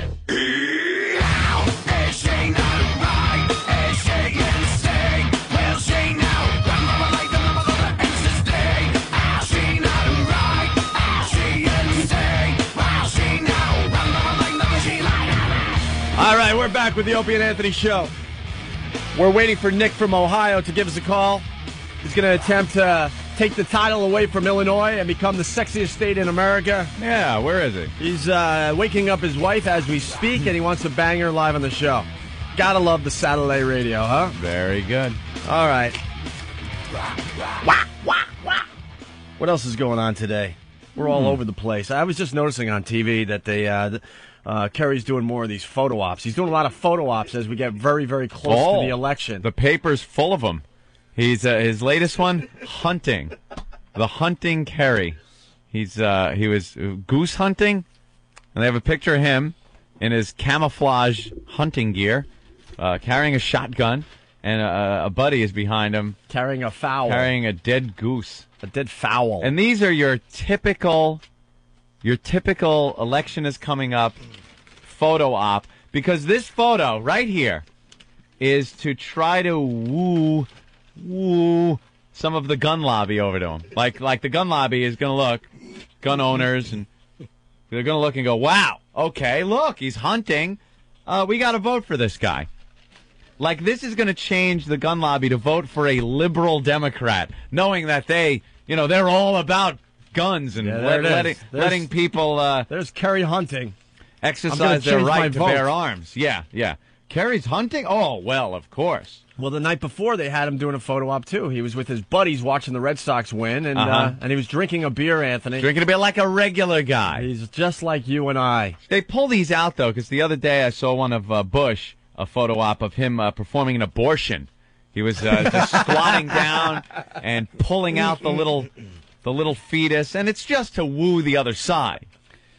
John Kerry, they actually asked him about that hunting photo, and he said that they wanted to know why he had driven through one of the worst storms in Texas in the last 50 years to go hunting. And they asked him if he shot any geese, and he said, I believe the boys got a couple. He said that. Yeah, sure. Yeah, I didn't see that in the paper, but okay. It's all those photo ops where you see them. They go to the schools, Opie, and they read to the children. And for some reason, it's always a school of little black children that they're reading to. I have never, and this is every politician, I have never seen them reading to a group of white children, or actually any other race. It's always the black children that they're reading to. Well, As a matter of fact, I think George Bush was reading to a room full of black children on 9/11. He sure was. And he was like, whew, thank God. Now I could get the hell out of here. What about the other day? One of these guys was doing the black church thing. All the politicians have to do the black church thing. Well, Kerry was Sunday doing Mass, that. Singing and clapping and joining in. And is anyone believing that if Kerry did get elected, or even if he doesn't, that he's ever going to go to these black churches again? That it was anything but a photo op to try to get more voters to vote for him? He's going to sit there and clap, yeah, and Jesus, we love Jesus. He's so out of place. It looks ridiculous. There's no way you think he's really enjoying himself being there. Insincere goal. It really Baptists is. Singing causes a ruckus. Both sides, a big ruckus. Both sides do it, though. They both look for those photo ops. Did he sit down and in the chair, lean back and go, "Oh Lord," and start fanning himself with a fan? Oh Lord, let me tell you. Amen. Bunch of insincere drivel that they think. I would for once just love to know what they both stand for. No crap. Instead of the bashing back and forth, let's hear what you're going to do and make a decision based on that. Not photos of him hunting and just bullshit from both parties back and forth about what an ass the other guy is. Tell me what you're going to do for me. Just never happens like that. You really don't know what Kerry's going to do for you? Does anybody? No. And Bush, no one knows. The only thing Bush has done on anything is talk about how we need to be in Iraq and how we need to fight this war on terror. All right, great. That's fine. We do. We need to fight the war on terror. But what else? The president isn't just about, let's go into a country and make them free. We kind of have some problems here in America. There's stuff that needs to be dealt with here. And that's all taken a back seat. I have no clue what either of these guys stand for on so many issues. The whole election is about Iraq. This election is about Iraq. Why is gas up to well over $2 a gallon? Why are the $55 I thought a at least barrel? we would have cheaper gas by now. Can we do something about that? Is something being done about that? I have no clue. I don't know. Bomb Syria. Bomb Syria? Yeah. Take a few of them out of the mix. I like that. No. It's all a bunch of crap. No one can make an informed decision because neither of these nitwits want to go out on a limb and actually say what they're going to do. It's just better to sit there and call the other one an ass. Well, they look at the polls and then they say the right thing. That's the problem with our leaders in America, Yeah. You don't have a guy that just speaks his mind, doesn't worry about the polls. The polls have become everything. So, the abortion people aren't really digging us right now. So then they, make a statement to try to get those numbers up. That's what it's all about. It's where are we sagging, and how can we lift those numbers up? Where are the leaders of the past where they just spoke their minds and you respected that, Yeah. I didn't like Giuliani at all when he was the mayor of New York, and then he made this huge comeback with the whole 9/11 thing. But the one thing I respected about Giuliani was he spoke his mind and didn't give a crap what you thought about it. I like that in a politician. I'm a politician. I walk softly but carry a big stick. Those guys. The buck stops here. Yeah, we need a politician with a top hat. The big dopey top hat and a cane. That's when they used to speak their mind. Right. And then jumped on their horse and buggy. We need to hose down the colored people. Well, like the old... What? Well, maybe not that far. What, he was down in the polls with the KKK? Down Jesus. in the polls. What the F is wrong with you? Release the hounds! No? You need a leader that speaks his mind and doesn't pay attention to the polls. You mean you want somebody who says what he means and means what he says? Hey, there you go. I learned a lot of those things from black radio stations. They have the coolest expressions. All right. If you don't stand for something, you'll fall for anything. Oh, I like that one. Me too. Okay, we got a couple people from Ohio on the line. Melanie. What does Melanie want to do? Does anyone know? Wife in the bathroom? Yeah, we got to go to Nick. That's a good one. Well, that's Nick. But I want to see if we're going to have a little Ohio competition today.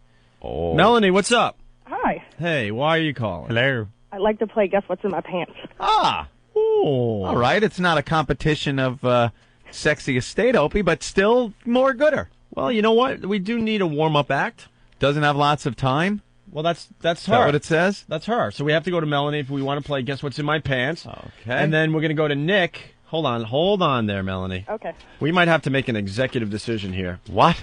Whatever. Nick, what's up? Nick. What? Oh. What happened? Nick hung up.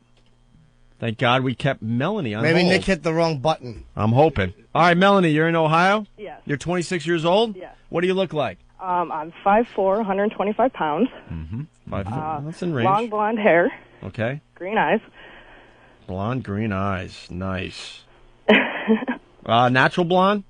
I was until about 21, and then it all went to hell since then. Mr. Blonde. All right, so it's not going to be as coarse down there if you're a natural blonde. Oh. See, this is the type of things we figure out before we even play the game. Yeah. Everything changed. I'm like, holy shit, that changed too. Green eyes, what kind of nationality? American. A little bit of everything. All right, you're a mutt like myself. Good. Like the last girl, you half Irish, half No. Jewish, half German, and half Polish? No, I'm Slovenian, German. Melanie, as you get naked, who are you going to vote for in the election? Well, let me tell you something, my Mick friend. Who are you going to vote for in the election? Probably Kerry. You guys are the swing state. You understand that? Yeah. No president. Wait, how does this go now? Oh, a No stat? president has won the election After losing the first three? without winning Ohio. Oh, really? Yes. Hmm. So you guys are the That's not true, though. The Hubert Humphrey did that. What? Oh, are you kidding me? Really? I don't know what I'm talking about. That was very good because it sounded good. You know, no one would have known that. No, some nerd would have called Hubert in. Humphrey. The whole nation is depending on Ohio in this election. If you're a Kerry fan, you got to hope that he wins Ohio. Okay, so you're voting for Kerry. Why? You're getting naked as you talk to us, right? Yes. Okay, good. Very good. Very good. I want to know why you're voting for Kerry. Most people don't know why they vote for a candidate, by the way. They just look on TV and go, he looks good. I think it's the whole war situation. The whole war situation. Yeah, I don't want him to be over there. But Kerry isn't saying he's pulling them out. I know. It's So a tough why would you vote for Kerry? I don't know. Like, people think if you're for the war, you vote for Bush. If you're against it, you vote for Kerry. But he's not pulling them out. But this is how people decide. I know. I mean, we are and I'm speaking for myself, too. I don't know crap about politics. I pretend to know on the radio. But, Me too. but we're all a bunch of dummies, and we're just pulling levers for the stupidest reasons in the world. All right, so you're voting for Kerry because you don't want our guys over there. Exactly. Wow. And as a matter of fact, Kerry said he's going to send more troops over there because he doesn't believe there's enough over there to get the job done. Well, that's not good. And you didn't know that? No, I got to research more. I got, a week? See, here's where we are. You might want to read a newspaper. Maybe. All right, are you naked? Yeah. Hey, do you have nice boobs? 36B. 36B. Okay, all right, I'm writing that down. I don't know how that's going to affect. Does that even come into play? I really don't know. I'm trying to figure out if it does, but okay. So you're now naked in your room? No, actually, I'm standing on my back deck because my husband's sleeping, so I have to make this quick. You're outside naked? You're cheating on your husband right now with a radio show? Yeah. Oh, God, you're hot. Do you just want to be banged or what? Yeah, exactly. Lack of sex. Are you a faithful wife? Have you no. ever strayed a bit? No. Wait, you're not getting sex? Nope. Why? I don't know. I think he's gay. Oh, Jesus. God. I played Guess What's in My Pants with my neighbor like a week ago, and he's like, you got to call the show. You played Guess What's in Your Pants with your neighbor? Yeah. Oh, boy. How long you been married? 3 years. 3 years, When and was the last time you had sex with him? 2.5 months ago. 2.5 months? And he's just not into it? Nope, he's not. Why? I have no idea. Think he's cheating? No, I think he's gay. Was he at first? No, never. Why do you think he's gay? Because I'm an attractive chick, and he doesn't want to have sex with me. There's something wrong. And you just want sex all the time, right? Yeah. Oh, tell us more. my morals are screwed up, according to him. Because you want to have sex? Is he religious? No. Are you going to bang the neighbor? You there? Yeah. Are you going to bang the neighbor? Listen to us. You're there. Yeah. Hold on a minute. Yeah. Never mind. What I had happened? another call at Oh, no. 8 o'clock in the morning. Are you going to bang the neighbor? I don't know. Yeah, she'll bang the Yeah, neighbor. you'll be banging the neighbor. You just don't want to say it on your XM satellite radio because we repeat the show understand. all weekend long, and you might be in the car with your boring husband, and he's going to hear that you want to bang the neighbor, and then you will be in trouble. Mm-hmm. Make sure you don't turn on the radio this weekend. Yeah. All right. You'll be in Dutch. Wow, this is so you just want to get banged all the time, and he's not interested. Nope, not at all. Maybe he's straying. I don't think so. You don't think so? But why do you think he's gay? Did you answer that? I don't know. He's always telling me about like gay people and stuff. Really? He's running into this gay guy, and this guy's attractive, and He tells you that guys are attractive. He points out attractive guys. just like, oh, I seen a halfway decent looking guy, and I'm like, okay. Wow. So what are you going to do about this? I don't know. I have no idea. Wow. You want to masturbate for us? I feel like you need something today. No, I already did this morning. You did? You got a little vibrator? No, No? What do you use? just my finger. Yeah. Just one? Yeah, just Oh, yeah, you don't have That's sex. all so she needs. That's all you need. The clit flick. Oh, there you go. You spank the clit a little bit with your finger? Yeah. Oh, there you go. Very nice. What anyway. were we doing? What? What were we doing? We're going to play What's in Her Trousers. Yeah, I'd rather hear her take care of herself, though. You got another one in you there? Or? Not on my back deck. It's kind of cold out here. Come on, baby. All right, you know how the game's played, right? Angry Ray is on the line. He says, Opie has no effing clue on politics. I had just admitted that, you idiot. Jeez. Captain Obvious calling in. Come on, baby. No? Yep. All right, we'll play Guess What's in My Pants. Yeah. You want to explain this, Anthony, to Yeah. the new listeners out there? Yes, we take Melanie, a lovely lady like Melanie, who has her cell phone, and she will rub it on her area between her legs, Opie. And we will discern what type of hairstyle she has down there just by the sound that comes out of the phone. How about that? And the choices are the 70s Earth Mama Muff, or the Au Natural, or the pool rack full of afro hair. Right. It's just the basic triangle. Right. Then there is the Mohawk, which is the strip, the landing strip. They shave it in on the sides and leave just a strip down the middle. Then there's the Hitler mustache, which is like a landing strip, only shorter from top to bottom. Looks like a little Hitler mustache over there. Looks like Hitler if Goebbels had punched him in the mouth and left an open wound. Let's just say that. Knocked out all his teeth. Knocked out his teeth. Right. Turned his mouth lengthwise. And left his lips flapping in the breeze under that little mustache. All right. Mm-hmm. And then, a lot of people's favorites, the clean-shaved wood floor, JonBenet Ramsey, nothing down there. But also that, because we're now doing this game in the mornings, it could be the 5 o'clock shadow happening. Where it is supposed to be a wood floor, but there's already some growth happening. Yeah, but we got to be clear on this one. The 5 o'clock shadow can't be the wood floor that you shaved maybe the day before, because some girls, it won't grow in, even in a day. She'll still be clean shaven. So just because you shaved it yesterday doesn't mean it's a 5 o'clock shadow. Just because it's 5 o'clock. It all depends on the nationality. That's why I was asking those questions. That's true. An Italian girl now could have a 70s Earth Mama muff the day after she's blonde, is so clean shaved. I'm thinking that there's going to be no 5 o'clock shadow today. That's true. If she was See? Italian, it would be a different story, I'm thinking. Right. That's what I'm thinking about anyway. Mm-hmm. All right, are you ready to play? Yes, I am. Now remember, Melanie, don't even hint to us or tell us until we ask you what you have down there. Okay. Ready? Yeah. Yes, let's hear up and down rubbing with the telephone. Okay. Oh, could you go a little slower, Melanie? That was a little too fast. Sorry.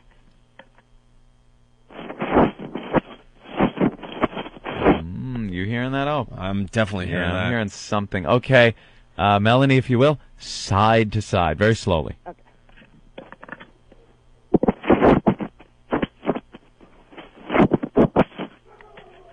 The dog's loving it. Dog is barking. Hey, speaking of the dog, Yeah. Do you have any peanut butter? Is that the neighbor's dog? No, it's my dog. Oh, really? Why is he freaking out? I don't know. What kind of dog is it? Golden Retriever. Big boy. He smells breakfast. Only 10 months old. Do you have little mitts for his front paws for any reason? So they don't dig into flesh? No. All right. Are we going to do the circular motion now? Yes, if you could take the phone and rub it in a circular motion. Okay.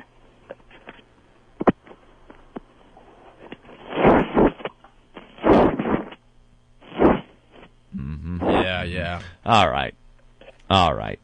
You got it? I think I have a good idea what's going on down there, Opie. I want to hear side to side again. You want to hear side to side? Side to side, okay. Show me side to side. Okay.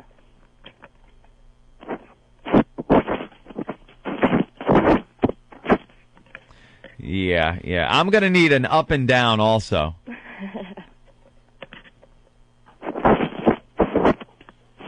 See, there's something going on I know. All right. There's something going on there. Are you feeling a little sensation today there, Melanie? A little bit. A little bit, right? Why don't you just keep rubbing and rubbing and rubbing and rubbing? Mm. And then your husband will have to use that phone later and go, ew. What's that? It smells like something. Mm. All right, Opie. I'm going to say, based on the sound of the up and down, I don't usually go for this one because it's kind of a long shot decision.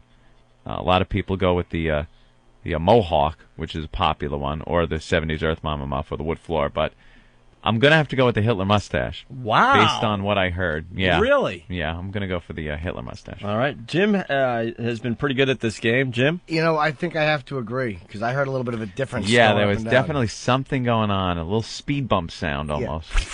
That could be something else, but yeah. Yeah, that's true. It could be a wart. I heard that.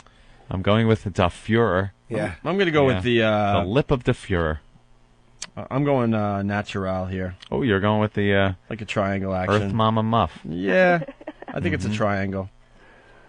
All right, Melanie. Yes. From Ohio, what's in your pants? The Hitler. Yeah. Damn it. Yes. Sieg Heil. Nice. With the 5 o'clock shadow. Little That's why 5 o'clock shadow around it. I definitely heard a variation on the up and down, Opie. You could hear it went, and then it hit some rough. Hit a little rough, and then it got smooth again. Are you putting your pants back on? Yeah. Damn it. She's a little chilly. I'm sorry. What kind of pants do you wear this early in the morning? Just pajama bottoms? I have a pair of Hard Rock Cafe boxer shorts and a sweatshirt on. Oh. And my panties are just red bikinis.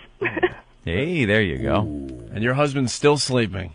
Yes. Wearing the same type of panties that fruit cup you married. You really should dump them. Little visions, little dreams of McGreevy and a little dream bubble over his head. Yeah. I could be the governor's bitch.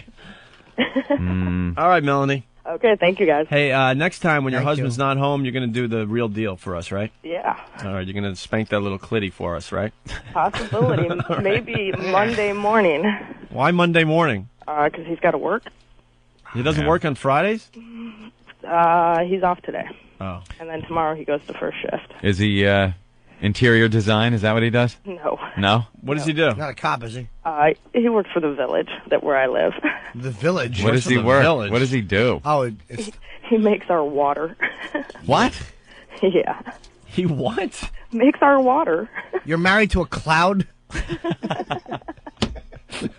He takes a couple H's and an O, puts them together. What do you mean he makes the water? That's funny. His nickname's also Opie. Ugh, I hate this nickname, by the way. Awful. I'm stuck with it, though. That's good. There's 2 Opies. My friend and a gay water maker in Ohio. Congratulations. But does he work at like a how do you make what do they water? call that? Not desalination. One of those sewage treatment plants? No, it's a regular water plant. How do they make water? What's he going to grab the hydrogen and oxygen and thrust them together? He pumps it from Lake Erie and filters it. And okay. He pumps it out of Lake Erie. Sucks it in from Lake Erie, pumps it to the water tower. That's a good way to tell if he's gay. Does he suck the hose out of Lake Erie with his mouth? Yeah. That's a good sign if he does that. And then spits. Here's your water. I prefer to swallow. Do you really? If it's going in, why hold it in your mouth and spit it out? I like this girl. What a good girl. That's called a good egg. Yeah, this girl is just very, very horny. Yeah, you're all worked I think we're up. going to hear from you again. I have a feeling. Another update we got to look for now? We got 3 or 4 updates happening, yes. All right. I guess that's all we're going to get out of you today. Bye, Melanie. Bye. Bye. There she goes. Thanks Melanie, for rubbing the phone on you know-what. Yeah, you're welcome. Oh, there she goes. Okay. John has a question about hair-vag terms. I think there's some confusion on the game. John? Yes. Yes, what's your question about Guess What's in My Pants? No, I got a question. What if she's, the girl is just buzzed all the way down? She's still got the natural shape, but she keeps it buzzed down. Buzzed down to a short... That would still fall under the... 5 o'clock shadow? It depends on how far down it is. It could be 5 o'clock shadow if it's buzzed down pretty far, but anything that's just the basic shape goes under the 70s Earth Mama Muff all natural... Au natural. Excellent. Thank you for the clarification. Oh, no problem. Glad we could clear that up on the program today. Excellent. Very good. All right, thank you. Let's. I think this is our first phone call to St. Louis, or from St. Louis. John, what's up? John? No? No, this is Chuck, but that'll work. All right, what's going on?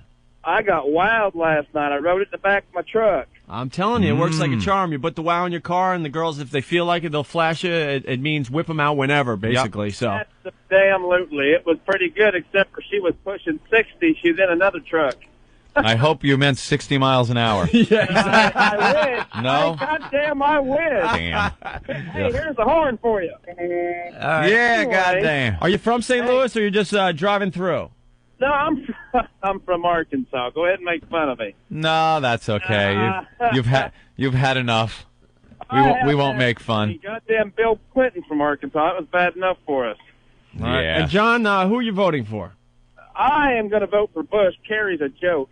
And why are you voting for Bush besides the fact that Curry's a joke? Well, he's a good father. He's an honest person. I think he's like a good father figure. I think he's a true American. Well, there you go.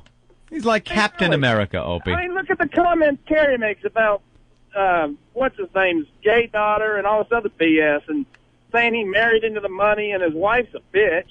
Well, his wife is quite the bitch. Awful. God, if that was my wife and she said that about the president's wife, I'd have brought her home and beat her like the bitch she is. Shove a ketchup bottle up her ass, right? God. Yeah. Hey, I seen a picture of you guys in a flyer for XM radio, and I got an idea. This is just an idea. You don't have to do it, but you got to make me up a banner to hang on the back of my damn trailer, and I go coast to coast with the damn thing. Yeah, a lot of people are taking upon themselves to advertise the show for us. So I don't know how we would get you the banner, but maybe you could just write our names or something. That would be cool. Well, maybe I'll steal one of those Budweiser banners and flip it backwards and take a black marker and do it. What do you think about that? All right. What you hauling today? By God, I'm a hauling meat. Meat, huh? Meat. I'm hauling meat. I'm heading to Indianapolis. Too bad you can't go to Ohio and go see Melanie with your meat. Yeah, she needs some meat. She needs a lot of meat in Ohio. Are you taking it across state lines? Because that's bootlegging. My God, that's bootlegging, but I can get her done. Knocking down mailboxes, driving through people's backyards. So you're taking your meat to Texarkana, Texas? Got a girl in the car. That's a man act. Hey, you know what? That Jennifer chick, she needs to just kind of, whenever she goes around that guy, brush up against him once in a while. Yeah. If she really weighs 105 pounds, that's the kind of guy you stick it in socks and let it get hard and listen to her bones crack. Get her done. God damn, I like that. Anyway, hey, let me tell you something. Wait, hold on. Kevin has a problem with what you said about Bush. Yes, Kevin from PA. Yeah, I just want to tell this guy, President Bush is about as honest as a 6-year-old autistic kid telling you his true feelings. Well, everybody's got their own opinion. Yeah. Kind of reaching with that That one. was reaching because, first of all, the autistic is that's sexy. And there's no reason to mention that with a presidential, just grasping for the words but can't really get them because he has no emotional attachment. Completely unable to testify. We had to go there again. All right. Thank you, John. Oh, hey, you know what? Hey. Yeah. I thought you guys hung up on me. Oh, no, we wouldn't do that. Why would we do that? Super Chicken, what's going on?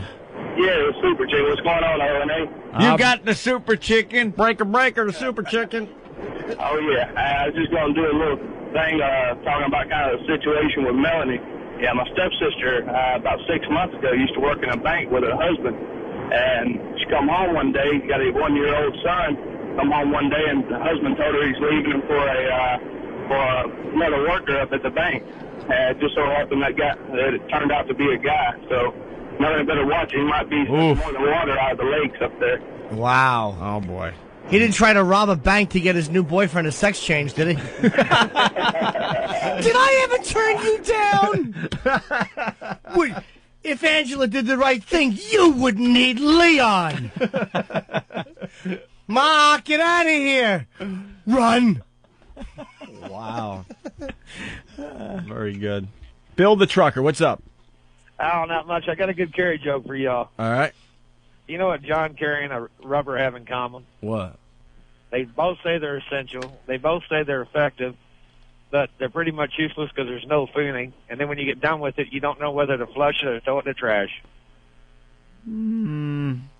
So where's the Curry joke? I wanted to be along for the ride on that one. We were riding with you, man. I wanted to be along for the ride. But I think all your wheels fell Kerry's off. like a rubber.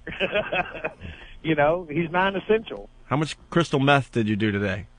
Oh, none, driver. I don't do that. All right. You guys are awesome. And with having Jim Norton come over, I mean, you guys are cool. All right. Thank you, Bill. All right, dude. All right. What did he say about me?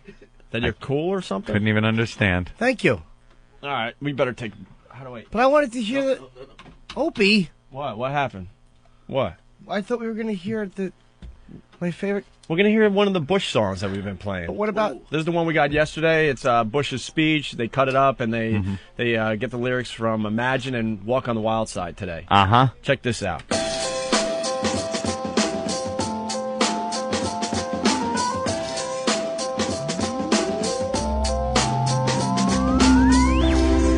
Imagine yourself heaven. It's easy if you try. No hell below us. Above us, only sky. Imagine all the people living for today. The colored girls city. Take a walk on the wild side. 1, 2, 3, 4. Imagine yourself countries. It isn't hard to do that. Nothing to kill or die for. No religion, too. Imagine all the people living life in peace. The colored girls sing. Take a walk on the wild side.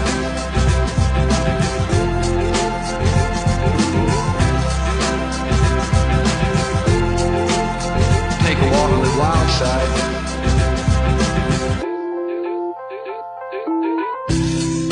Imagine no possessions. I wonder if you can. No need for greed or hunger. A brotherhood of man. Imagine all the people sharing all the world. The colored girls sing. Take a walk on the wild side.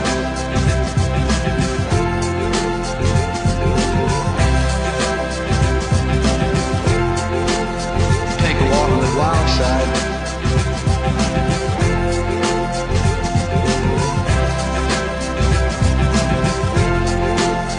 Take a walk on the wild side.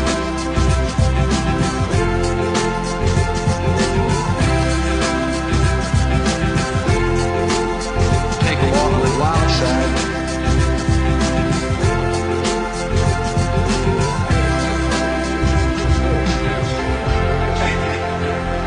Very tricky. Peace.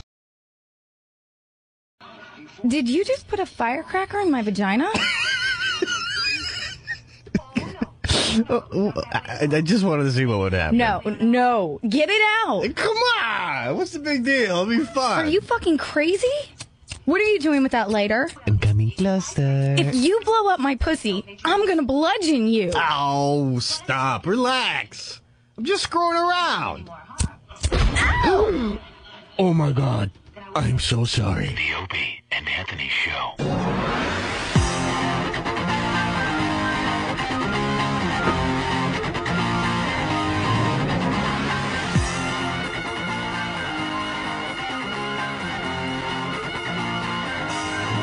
Can you hear me?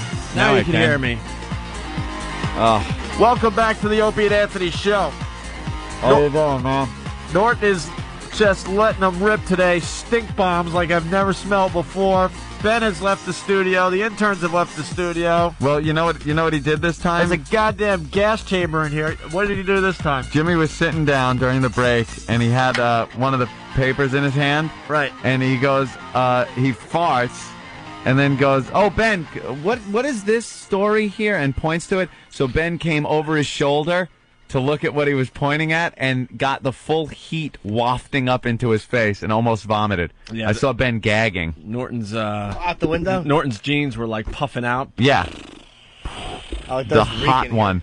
Ben, you coming back in here or what? Make him come Nope. in here. You're the boss. Come on, Ben. Put the mic. Get the mic on. What's the problem? Get back in here and produce. Here, let me see. What happened, Ben? What happened? Ben's now in the. Open the window. Tell him to get in here. Ben's in the fart-proof booth. I'm going to put on a police uniform and kick him around. What happened, though, really, Ben? Jim's a douchebag. He fucking goes, "Oh, look at this. Come here," and then blah, right Yeah, out. And called then him you over. farted too, so you're just as bad. Did you really? Yeah, but Oh, so that might have been no, you. no, trust me, it wasn't. I know what mine smell like. Mine Oh, was God, mine could we was stop it? Mine smell was like? odorless. Mine was odorless. not this odorless. This time around, it was odorless. I smells like rotten little oatmeal clumps. Little fetid oatmeal. Next time, walk down to Steve's studio and fart in there. I would love to. Yeah. Love to. All right, we're trying to show everyone we're professional broadcasters. We're not doing a good job at this all. room. Absolutely failing miserably on No, that. we're not. We're having a good time. Not in this No, room. you're having a good time, right. and then you leave. I had to pee. You couldn't smell your own fart? Dude, you don't understand. I've actually held it in until I got under the covers before, so I can enjoy it. I've caught myself doing that really subtly. Like I have to fart, but I'm like, I'll be under the covers in a few seconds. And I let it go, and then I gently lift the sheet, and it wafts up and belts me right in the face. I don't Just know why. smacks you. It's almost like I'm an animal testing to see if I'm sick by smelling my own waste. Bill, what's up? Hey, Bill. Man, the phones are really slow today. A little low, too, right? Oh, little low. Go ahead, Bill. Morning, Jimmy. Hi, Bill. I just want to say the satellite radio thing is rocking, man. Someone told me in a bar last night, like, oh, we heard Howard had some points. So I'm like, dude, O&A had a woman on the air live, like, giving a blowjob to someone.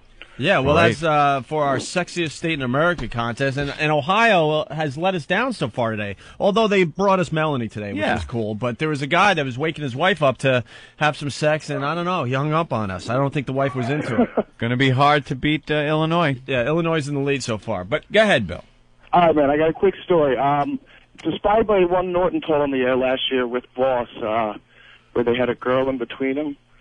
Which one? We've had like a bunch of those. It was the ugly girl where you both were naked. She was in the middle, and you guys were taking turns whacking off. I think that story. Oh, when Voss joked around with her, and he goes, "All right, we'll flip a coin. Whoever loses has to fuck her." He said that right. No, not that one. Not that one. The one with Voss was like, oh, shut up. What kind of dog you got there? Not even mine. I'm dog sitting. I just got here. I don't even know what. Oh, give the little fella a little pet on his head. That'll quiet him down. You know what quiets him down? Opie will tell you this. You got to kick it in the liver, and within weeks it'll be dead. Right, We're Op? not telling that story. Right, yet. Op? We're not telling that story After yet. it eats your steak. We're not telling that story right before yet. the basketball game. What did I do to you today? What are you talking about? Nothing. I'm just I think Opie might have a knowledge on how to get rid of. I have no idea what you're talking about. No. No. Look, man, the dog was old. Maybe why it shouldn't have been I'm kicked not in the ready liver. to tell that story yet, Anthony. Great. Thanks to you, I had to carry that thing upstairs for the rest of its life of 2 weeks. I don't know what. I'm gonna go take a break. You get back here. What did I do to you today? Nothing. You brought in donuts. I was very happy. All right, good. Go ahead, Bill. All right, so no, it wasn't that story, Norton. It's another one, but you'll recognize it when I tell you the end. This girl's in my room. She's awful. She's giving everyone like their head. She's like, she finally makes her way around to me. She makes her rounds down the hallway, and she's like kissing me, and she's got a tongue like King Koopa. It's touching the back of my throat. I didn't want her there anymore, so I was like, how the hell can I get her out of here? And I was just thinking about you, Jimmy. And I was just like, do you mind if I just jerk off for a little while? And she was like wasted, and she got up and stumble-bumped her way out of there. It was great. Stumble-bumped her way out. You stumble bum. The worst part of that whole story is that she was blowing everyone, and then she came around and kissed you like it was your wedding night. Yeah. Why'd you let her kiss you? I went to eatbullet.com and finished myself off. There you go. I don't know any girl like that. Oh, Jim, there's a problem with your website. There's not a problem with my website. Fuck. I never worked, sir. He was trying to get me to go what, and he would have hung up on me. Of course he would have. Very childish. He was trying to hang up the phone, but he probably got all nervous and stuff, and he couldn't hit the button. He was bumbling. Yeah. He hit the green button instead of the red. Oh! You stumble bum. Had him. You think somebody would have just asked him to jerk off in front of you? All right, we're hanging up on everybody that wants to talk about Bush and Kerry because we're trying to get a couple to take out Illinois today. Mm-hmm. I still have confidence that we'll get something going before the end of the show. All right, we got the Tony Danza clips here, Anthony. Good stuff. Oh my God! I don't even know if this could this be the worst show on television. I think you're both wrong, actually. I think it's a good show. Shut up. I like the guy. I think he's got pizzazz. This is what pizzazz. This is what America wants to see on their TV. He has moxie and spunk. That's what I'm trying to say. This is what America wants to see, obviously. It is? Well, yeah. They gave him a prime slot. He's on every morning, and I don't know. And the crowd seems to be enjoying the show. We watch every day after the show to see what Tony's up to next. Yeah, we watch, all right. Another cooking segment. He was shooting baskets yesterday. He was making with Frankie Muniz. He was making meatballs the day before, and he was loading a dishwasher, I believe, on Monday. Yeah, if your talk show involves you and a guest seeing who could load a dishwasher faster, please leave. This is what it's come down to, though. You can't do anything edgy or anything, and so you're stuck watching Tony Danza, fill up a dishwasher. You're afraid to take any chances because of the climate out there, the FCC. So nothing can be done except for Tony Danza cooking with that worthless chef. What's his name? Oh, that dickhead Rocco DeSpirito. Rocco, the chef Rocco that had that restaurant for the TV show that flopped. and then he drags his geriatric mother out there. And Tony's got to be all nice to her. Oh, and they all cook together. Tony's helping out. Got his little Tony Danza apron on as he, stir that up a little, Tony. All right, I'm stirring. Ha, ha, ha, ha. And the audience claps at anything like a bunch of sheep.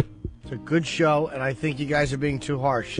I think that his monologues are funny and lighthearted. Right. He's enjoyable. I like listening to him. Oh. I think you should play some clips to let them speak for themselves. Yeah, I think so, but first I want to say hi to John in Long Island. John, what's going on? Nothing. How you doing, man? Pretty good. We're all over the ball field today. What do you got for the show?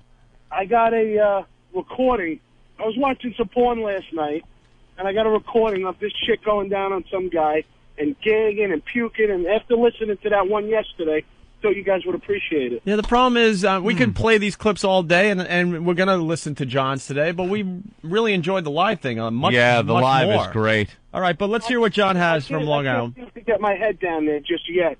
But when I do, I'll give you guys a all right, Jesus I can drive and do it at the same time. All right, let's hear it, John. All right. Now, you got to understand that all of the crackling is slurping. It's not a bad recording. Oh, my God, okay. Good setup. Beautiful. All right. Here's John.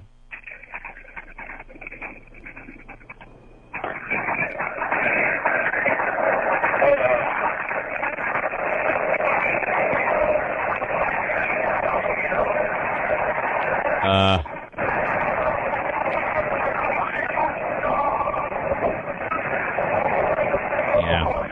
What is that? It sounds like the audio from the Kennedy assassination. Yeah.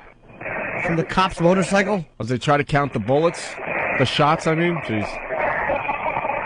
All right, we're going to have to give up on John. Yeah, that just wasn't quite working. Horrid. All right, it's like black box audio from a plane crash. What the? I was trying, guys. I'm sorry. So we were talking about Tony Danza. Yep. We noticed something as we watch the show every day. He gets cheap applause breaks. I don't think they're cheap. Oh, stop it. He is the king of the cheap applause break. When you say, for some reason, the audience is trained to just clap at any drivel that comes out of this guy's mouth. Angela. It's a horrible, just what people think America wants today. So we put together... It's what we're stuck with. This is a prime example of what this country is stuck with. You know, the problem is this, what you guys are saying. Like, I listen to the clips as well, and I agree. Like, I agree that they should be applauding when they were applauding. That's why I don't think they're gratuitous. I felt that what he said was worthy of applause. You are a liar. Are you trying to get on the Tony Danza show? Yeah, perhaps that's it.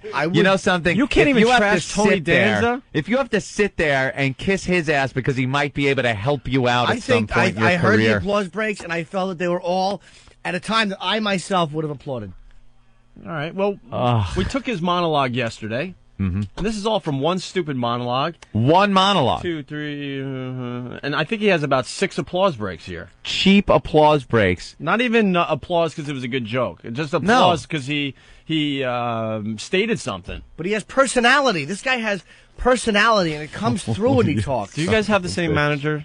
Let's just put it on the table. Oh. No, we don't. I just happen to think that his personality comes through, and that just brings out a nice feeling in people. Mm-hmm. So when are you going to be on Tony's show? I'm not. You're I'm going on the probably Tony not going to be on Danza Tony's show, as his audience is probably not my target audience. Not your cup of tea. I just sit back and enjoy. It's not their brand of humor. Good point, Ant. That's probably a better way of putting it. Jimmy's stand-up.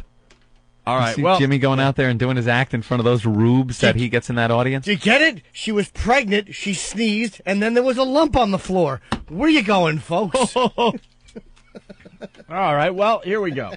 Tony Danza getting cheap applause breaks, Anthony. Yeah. Here's the first one. But I want to congratulate the Boston Red Sox and the Red Sox Nation. I want to congratulate everyone. There it is. Easy, cheap applause break. Sometimes when you're the loser, you have to be magnanimous. If I knew what that meant, it would be even better. Riga! But I happen Shut to up. think that the Red Sox fans deserve a little applause, and the fact that Tony's being magnanimous, I like it. All right, here's another one as he tries to get a cheap applause. I'm called TiVo Man.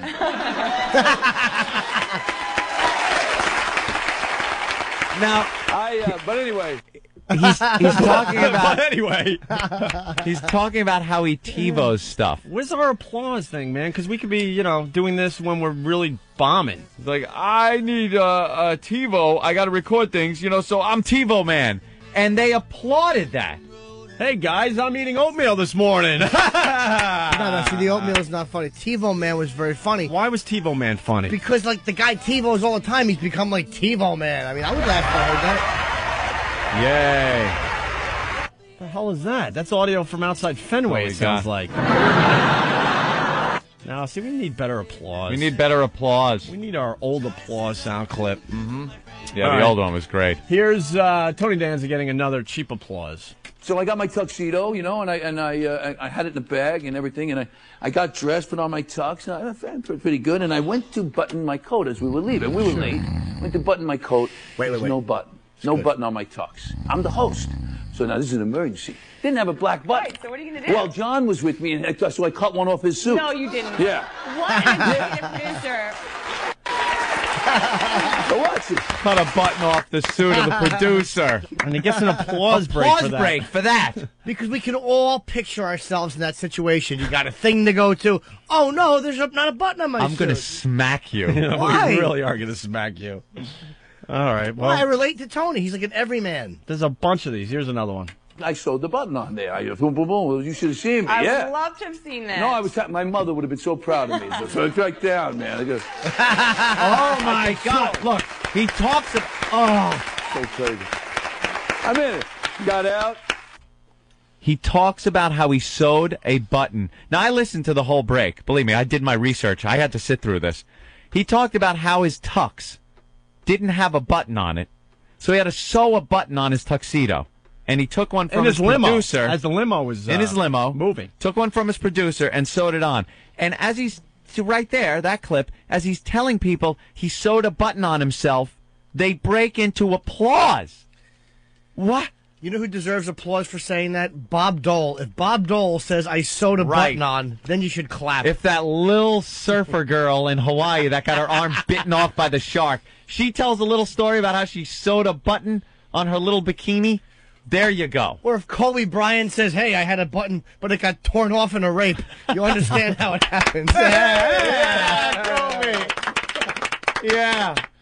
There you go. All right, that would make more sense. That deserves an applause break. Here's another Tony Danza cheap applause break during his show yesterday. Oh, how about bad news? You hear the bad news? Uh-oh. ABC dropped the Miss America pageant. Yeah. Pageant. All they were doing was crying on the show. They were crying all the time, Which the models. ones? The models The were models were in crying? tears. I think it's because they're starving. Oh my God! What a Rupert Pupkin delivery. But here's I get very cranky when I don't eat. Oh. The worst part of that is not even his awful joke. It's his awful assistant, whatever that hole is, who says, what, the models? Who else could he possibly be talking about? You trying to be a straight man twat. All right, Jimmy's back with us. All right. You scared me for a second there. Well, I don't want to be so predictable. Yeah. And I'd throw up. But did you catch that when he's like, yeah, they're why they're so cranky, or why they're crying all the time? Who, the models? Yeah. The models? Yeah.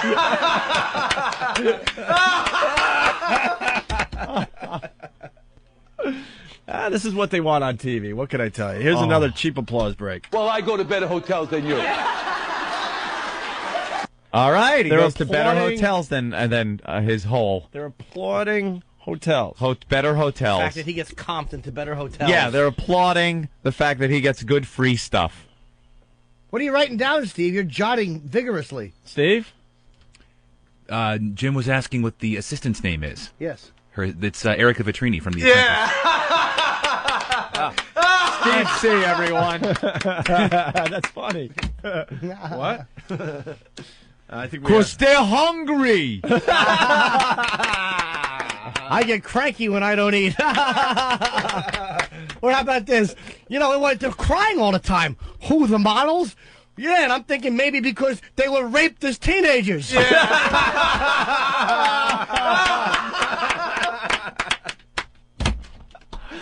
We're gonna have applause breaks on our show from now on. We really should. Why not? Seems to work. Oh wow, we're gonna debut the FU line finally. 3 weeks into the brand new O&A show. We wanted this the first day, but 3 weeks later is pretty good. Yeah, we got some calls. We farmed out some calls, got the audio. Would you? Ben, why are you laughing? I just love how Jim looks at Steve every day and evaluates Steve's appearance. It's hilarious. I know. You didn't like his bowling shirt? He had kind of a bowling shirt thing on today. That awful black shirt with the nice big white stripe down the side. It's hideous. I just sit and look at Jim criticizing me. I know It's like, I'm awful. It's like, hello, pot, I'm kettle, kind of thing. You know, it's. And Jim, you wore that sweatshirt yesterday. He wears I wear it every day. It's like a coat. Oh, all right. Yeah, that's a little chilly in New York. It's cold, so I wear it. All right, here's want to do just one more applause break? I want to do a few more. And he plays a game too. Yeah, that's the last applause break you got queued up, and then there's a trivia game with a caller from the Midwest somewhere. That's the next. And track. why do we want to play that? I don't know. It's on there if you want to play it. Thank you, Steve. There he goes, Martini Steve, everyone. Why'd you cut your sleeves off? Did the cufflink keep dipping into the booze and soaking it up? It's Friday. Steve will be drinking martinis today. Well, he reached over his drink and his sleeve dipped in, and that little bit of alcohol was lost, so he just tore the sleeves off all of his shirt. Little light bulb was ding over his head, and as he realized I could rip these sleeves off and not waste any more booze. This way I won't have to squeeze the shirt sleeve into my mouth to get that drop. All right, here's the last Tony Danza applause break for today. We'll bring this back from time to time. I think every day. He's doing it every day. Yeah. By the way, we have Carolyn and George here next week, too. Speaking of boardroom. What? Wow. Not quite a cheap applause break. It's one of those, announce the Just guest felt thing. like doing that. Why? I don't know. Okay. But speaking of boardroom, he should be talking about his own audience. That is a... All right. Boardroom. B-O-R-E-D, though. Not B-O-A-R-D. That's fantastic. That's funny. I used to rape Marilu Henner on the set. Oh, that Tony. Danny DeVito's so short he could suck my cock standing up. Yeah. What? Oh, the music. Is that to end the bit? No? Okay. Back when he didn't have so much pizzazz as he does now. Yeah. Jesus. Hey, Rock, what's up? Yo, Rock. Hey. What's up, buddy? Hey, this is Lost Boy. What? They call me Lost Boy. You're getting slammed big time here in Chicago by Mancow. What does he have to say today? He's just going on about what happened to you guys 2 years ago, and how even on XM you guys don't belong. Yeah. And that you're just basically polluting all the airwaves. Right. Yeah. Uh-huh. Is he mentioning our names, though, saying Opie and Anthony? Yes, he is. What an There idiot. you go. He played right into our hands. Perfect. Thank you. Thanks for the commercial, dickhead. Thanks for the commercial in Chicago, man, queer. Man, you guys are awesome. Awesome. I got rid of my Playboy for you guys. Hey, there you go. All right, we appreciate that. Here's a horn for you. Yeah. Oh, there you go. Right. All right, man, Cow yelling and screaming about us today. Perfect. That's exactly what we want to hear. Yeah. He's the biggest hypocrite. Ben, get on the mic. How many meetings did you take with Mancow when we were off the air? If we suck so bad and we don't know how to do radio, then why is he trying to hire our behind-the-scenes people? Yep. I don't know. I didn't have any. He was cool to me. I'm not gonna. It's Why fine is that he he was- hounding Bob Eatman to come here? I'm not asking you to trash him. I'm asking you just to give some no. facts. Did No, the guy he's asking you a Did the question. guy call you up many times, Many times. and beg you to go move to Chicago and help his stupid show because Many it's times. failing miserably? Because all of a sudden he's decided he's going to try to, take the high road and be more into politics and boring crap like that. I want to ask you a bunch of questions. That's I right. want to have them answered immediately. What did he want from you? Wanted me to go work for him. Wanted me to move to Chicago and work for him. So, Mancow, if we're so bad and we don't belong on the radio and we're polluting even satellite radio, then why are you trying to hire our guys? That means you kind of liked what we did, right? Trying to hire our guys, and he's hounding our agent to try to get him on satellite radio. Right. And who else did he try to hire? Steve, Chris Oliveira, he just went through all of us over at NEW. It was just like, there you go. These guys don't belong on radio. Shut up, man, cock up your ass. By the way, the ratings just came out. He's in fifth. Showed him. He's in fifth place in Chicago. He's not going to tell his listeners that. Because he's had to tame his show down. Now he talks about our show and how we're, dirty? And we shouldn't be on the air. We're polluting the airwaves. But he's had to tame his show down so much. You can't send your fat fuck turd out anymore to do your little bidding because the FCC's down on your ass? So you got to sit there and make believe people are interested in your drivel, in your crap that you put over the air. As you lose ratings every time the book comes out, you lose more and more listeners because your show stinks, because you don't have the freedom to do the radio that got you ratings years ago. There you go. That's why he changed his show. Have fun, asshole. Not because he saw the light. He had no choice. No, he was forced it. He got the big FCC dick up his ass, and now he's got to shut up. Good. Go ahead, brave man. Talk about us all you want. Give us a commercial. Give us a commercial for Opie and Anthony on XM Satellite Radio every day if you want. Yeah, watch what happens. Watch what happens in Chicago. More and more subscribers from Chicago. Thank you. Yeah, bash us because we have the freedom to do whatever we want here, and you got to sit there on the FCC's cock with the FCC's dick in your mouth, with Colin Powell's son, his sack on your nose as you suckle on the head of his dick until a big FCC load goes in your mouth. That's why you changed your program. You had a chance to leave regular radio and come to satellite, I do believe, right? Right? Yeah, sure. Right? Yeah. Of course you didn't. They didn't want you. Sure you did. Idiot. Him, all of them.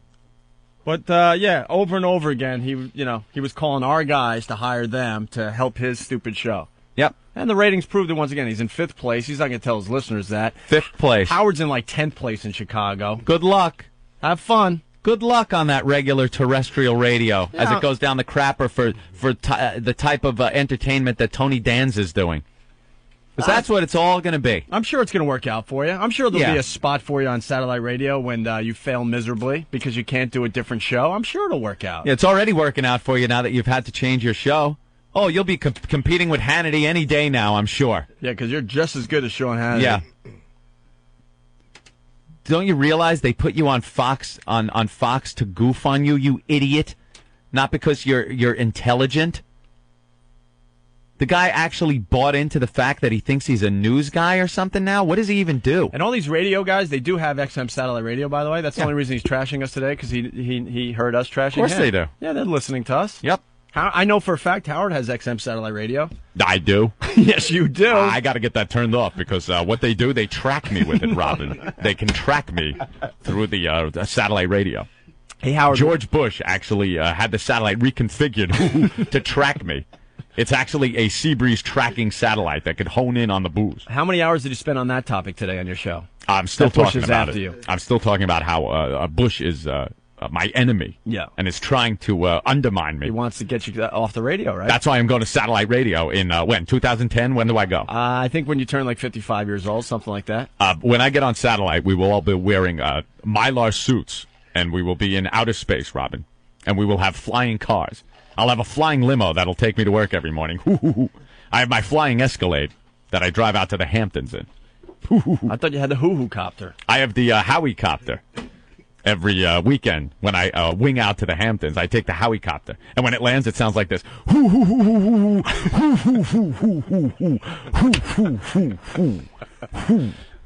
I have a special landing port because I'm so tall and gangly. Yeah. The first time I got out, I cut my hair off, the rotor blades. So now I have to have a rut dug when I get out, so I'm a little shorter. Because I can't just duck down. Of course you I'm can. like the president. Hey, so why did you get that gag order put on us? Because I had to shut I always you wanted to guys ask up. you that. Why? But why? What was the problem? We were working for the same company, and you went to Mel, and you told him to stop talking. You know, make us stop talking about you. I was very threatened at your quick success in New York City. Oh, you're I finally willing to admit that, right? And this is the radio show you don't want anyone to listen to, right? And I knew, yes, absolutely. And I knew I was getting divorced from Allison, my best friend. And I didn't want you goofing on it. You know, the way I made my bones in radio, goofing on everyone else. Right. See, I didn't want you doing that to me. Well, a lot of people are calling you a hypocrite for that. You know? There was a time you made fun of Imus for doing that to you. So why would you turn around and do that to, Anthony and I? I don't know. I was wrong. You were wrong? I'm You're admitting finally that. admitting that? I'm admitting that. Not only that, I'm a hypocrite, but I'm also an asshole. Confession's good for the soul, Robin. You're hoping that people don't see right through that lie, right? Yeah, absolutely. I'm hoping they don't see it. All right.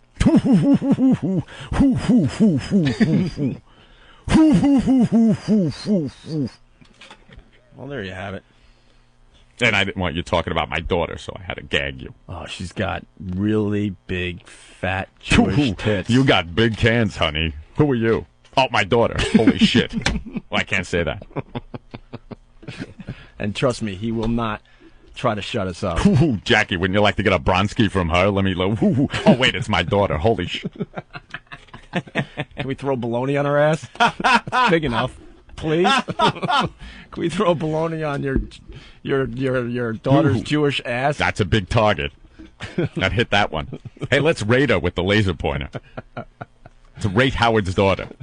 You got a little fat ass going there, honey. It's your daughter, dude. Jesus. That's why I called her honey. Ow. Boy, that's kind of brutal. I'm feeling bad. Oh, Jimmy, how you doing, man? Fine, thanks. How are you? Where'd you go? Right here. He runs away. Having some water. Yeah, I see that. So we're done with Tony Danza? Oh, we are? I think so. I'd like to hear the other clip. That's just me. You know, it's funny. I think the producers and the network said the same thing. So we're done with Tony Danza. I hope so soon. You know anyway. what? I think this show's gonna. Oh, it's gonna be a hit. It's gonna be a hit for a while. I don't know. I don't get it, but those shows work real well in the morning. Oh yeah.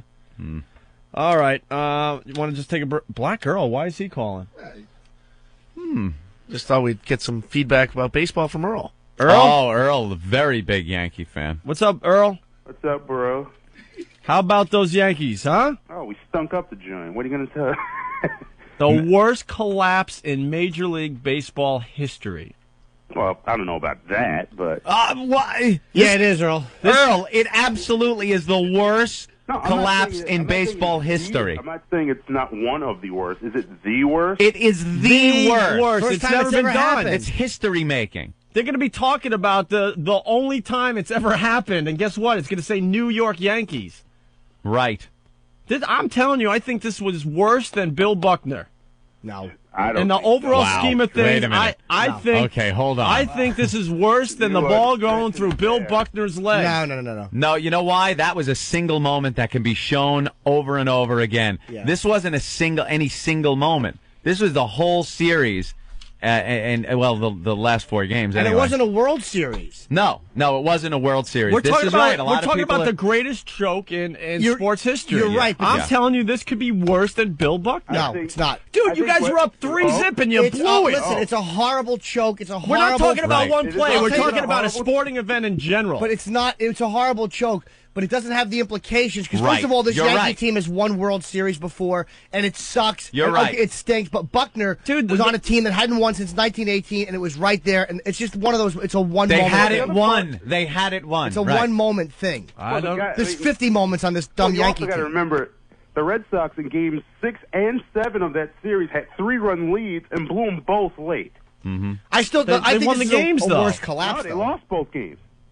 Oh, what'd you say? Never mind. Yeah, okay. All right. They had 3-1 leads both times in the 7th inning. I don't know, man. I think this is right up there with the Bill Buckner play. Oh, it's right up. This I was. don't know. You guys, Right this was up there. brutal. It never happened before in baseball. Never happened before in basketball. The only sport it happened was in hockey, I believe. This Yeah. doesn't hurt like the Bill Buckner thing did.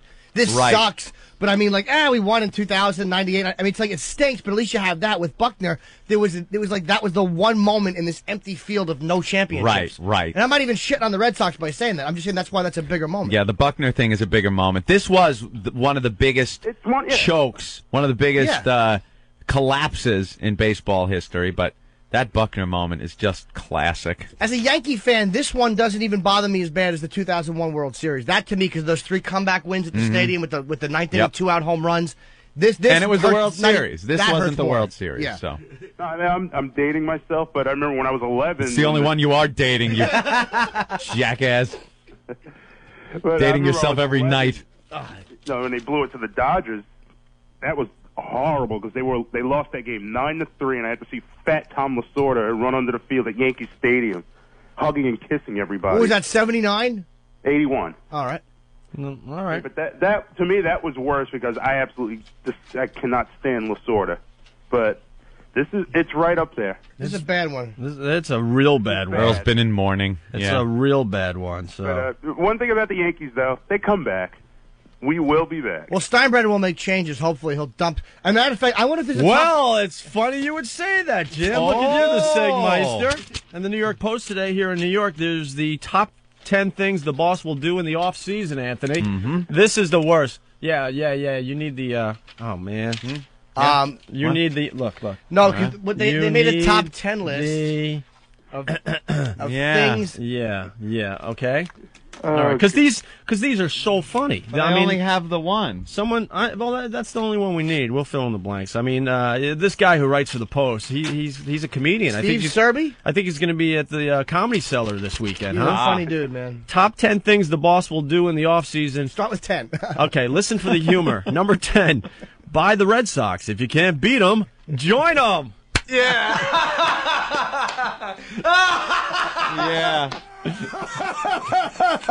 That's hysterical. Oh man, that's great. Oh boy, my stars. If you can't beat them, join them. Oh, It's kind of like dating, and if they won't go out with you, beat them. Hee ha. Yeah, of Buy course. the Red Sox. You can't do that. Of course you can. I've never heard that line before. If you Come can't on, beat them, join them. Steve. Yeah. Number 9. Get a part on NBC's new weight loss reality show.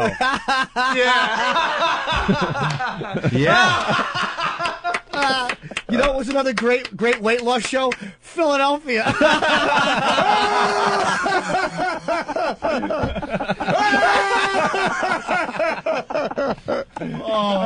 Oh yeah. You nut. Weight loss won't help the team, you silly goose. You kook. Oh, cut it How out, is that Steve. supposed to help? I don't know. They're too fat to win. Goofy. Oh boy, this guy. Oh. Go ahead. No, number 8. Number 8. Top 10 things the boss will do in the offseason to make the Yankees better. Show up at the World Series on fireman Ed's shoulders and lead Fenway in a chant of SAWX, sock, sock, socks. Oh, God. That is so funny. You have to show up on fireman Ed's shoulders, because if you show up on the shoulders of a 13-year-old surfer, you're going to fall off one side.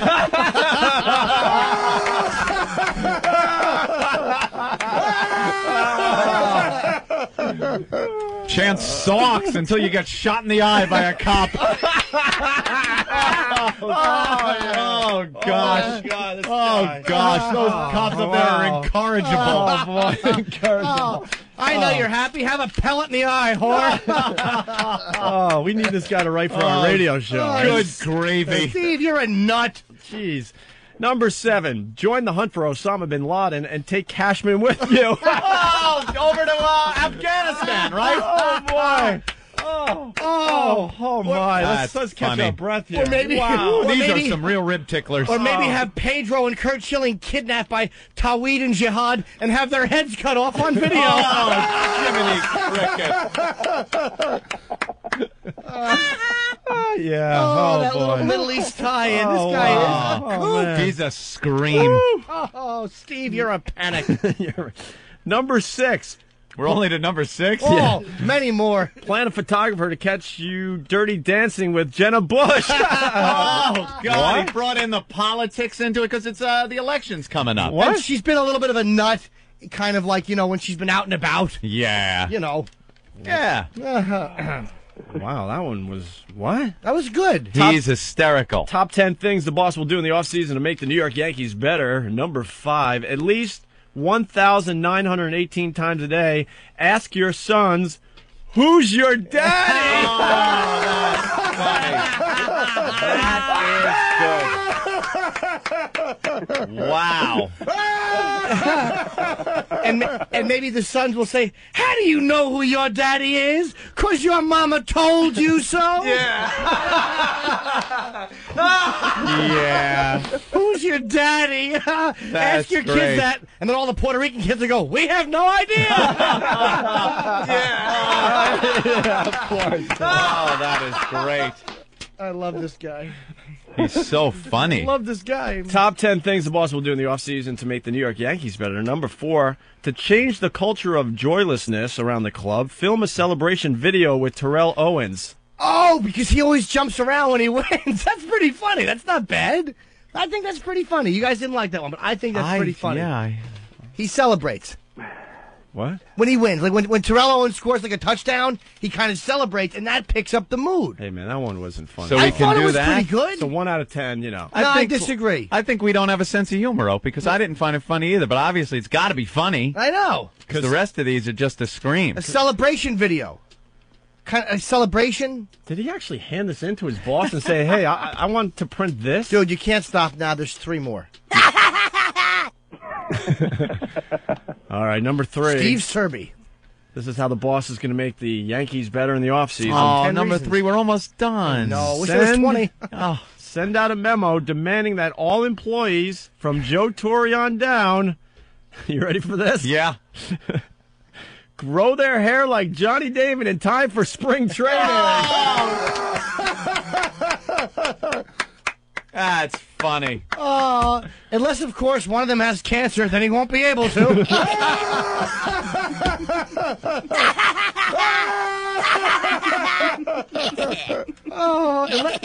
Or unless, of course, they're married to Scott Peterson, don't want to grow one of those hairs, might be found in the boat.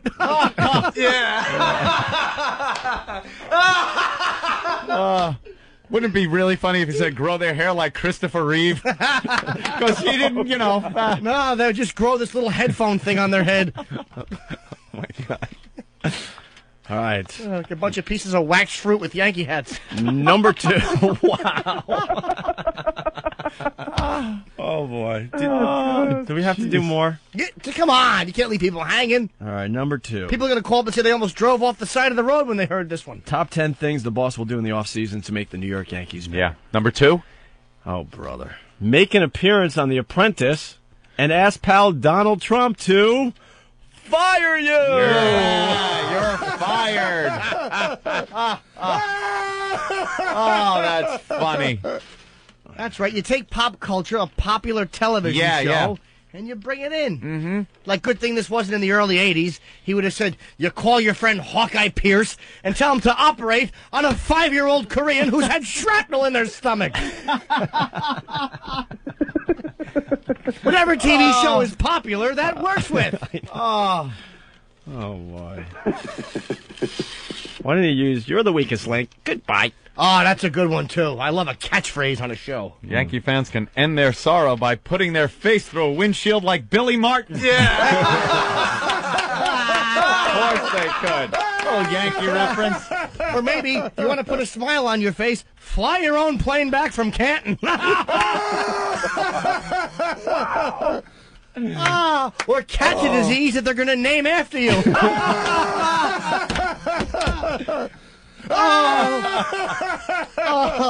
That is funny. Or maybe you can beat your wife and then sponsor a coffee maker. You know. Little silly thing. Yeah. Or maybe you can get pulled over in the Lincoln Tunnel with some coke.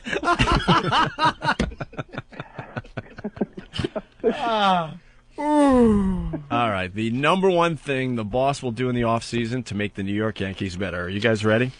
Yeah. Hire Martha. Hire Martha Stewart. Make Jell-O shots out of the mixed liver? No? Hire Martha Stewart for the front office once she leaves Camp Cupcake. There's no better time to be Father Flanagan. What? That's exactly what it says. Father Flanagan? That's exactly... Look. Oh, because Father Flanagan, Boys Town, remember Boys Town? He would take... boys that were in trouble, like convicts and stuff like that, and then show them a better way and a new life after they were in trouble in prison and stuff. So, it would be like a Father Flanagan thing to do, to have her come out. Holy shit, this guy is the worst, most unfunny. It's always good when you have to explain it. Right. How about something kind of like this? Mm-hmm. Like you can have your 7-year-old son's trousers pulled off, and he'll be abused by Father Flanagan, and then the Boston Archdiocese will cover it up and go bankrupt, paying off the lawsuit.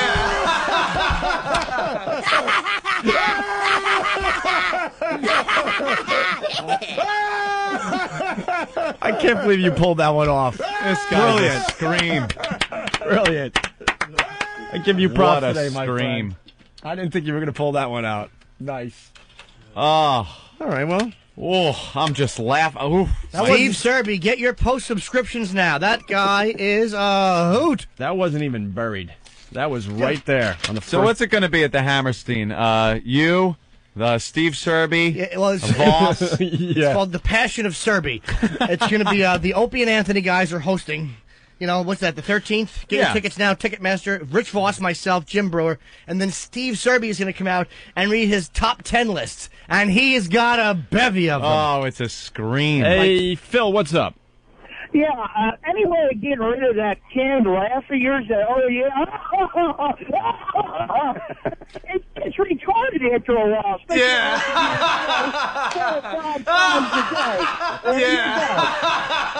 Thank you very much. Yeah. Holy. Yeah. What was he saying? You mean that one? He's kidding, right? I don't know. Some people don't get it. God, retarded. All right, Earl, you got anything else? Pretty good appearance on the radio show, by the way. Not bad, Earl. Not bad. Some of the old characters making a comeback the last couple of days. Stalker Patty was really good yesterday. Surprised. Patty came on and actually was good. And Black Earl, pretty good today. Two people of the same ilk. Mm-hmm. We replaced our Frenchie. Right. Philadelphia line. Two virgins back to back. Oh, look at that. Hey. Stalker Patty is a 49-year-old virgin, and Earl is a 34-year-old virgin. The only difference is one is black and one works at NEW. We replaced Frenchie because Frenchie's appearance blew, so we replaced him with a new Frenchie who yesterday had a great appearance as he bashed Stalker Patty. Yeah. So we just traded it off like Darren Stevens on Bewitched when they traded him and just brought in a new guy and just name him Frenchie, and it seems to be working for us. All right, Earl. Oh, God, I never laughed so hard in a week. All right, I relax, laughed this hard Earl. in 2 weeks. All right, let's kind of. Well, you went from never to 2 weeks. You really have a very inconsistent timetable. Earl, who's going to win the World Series? Who will win the World Series? Yeah, well, who do you think's going to what? St. Louis Cardinals. St. Lou. Well, what do you think is going to be the deciding factor? I love the hang-up. He was gearing up to really belt out a few suggestions. You think he's still talking, thinking yeah, he he's is. on the air? Yeah. And He's then it's actually like, pausing and thinking we're all listening. then he waits after he's done. Hello? Hello? Oh, God damn it. Let me go into the office. What? God. What? Is anybody calling in? Oh, yeah. No, I missed. I was wondering if anybody was calling. No one's on the phone to do the silent game with Jimmy. But that's why I pointed. I didn't want to. He's now calling me on my cell phone. No. Oh, yeah, take the call live in the air. You bastard. Yes, Earl? You hung up on me. You bastards. Of course he says, you bastards. You got anything else to say, Earl? What? He has what? What? What? No, I'll call you later. All right. What are you and Ope doing later? I was wondering if you guys want to have dinner. Of I was wondering if you guys would foot the bill for my dinner. Of course. That's great. All right, I think. What's in room 237? All right. Yeah. What happened to that couple in Ohio? Ah. Are they letting us down today? Stood up. Monday. They're going to do it on Monday. Why Monday? Because they didn't have enough time. I don't know. He sent me an email. All right. Maybe they had to go to work or something. Yeah, probably. Yeah, maybe. All right. Yeah. Are we going to debut the FU line right here? Yeah. Are we ready to go? Uh-oh. Yeah?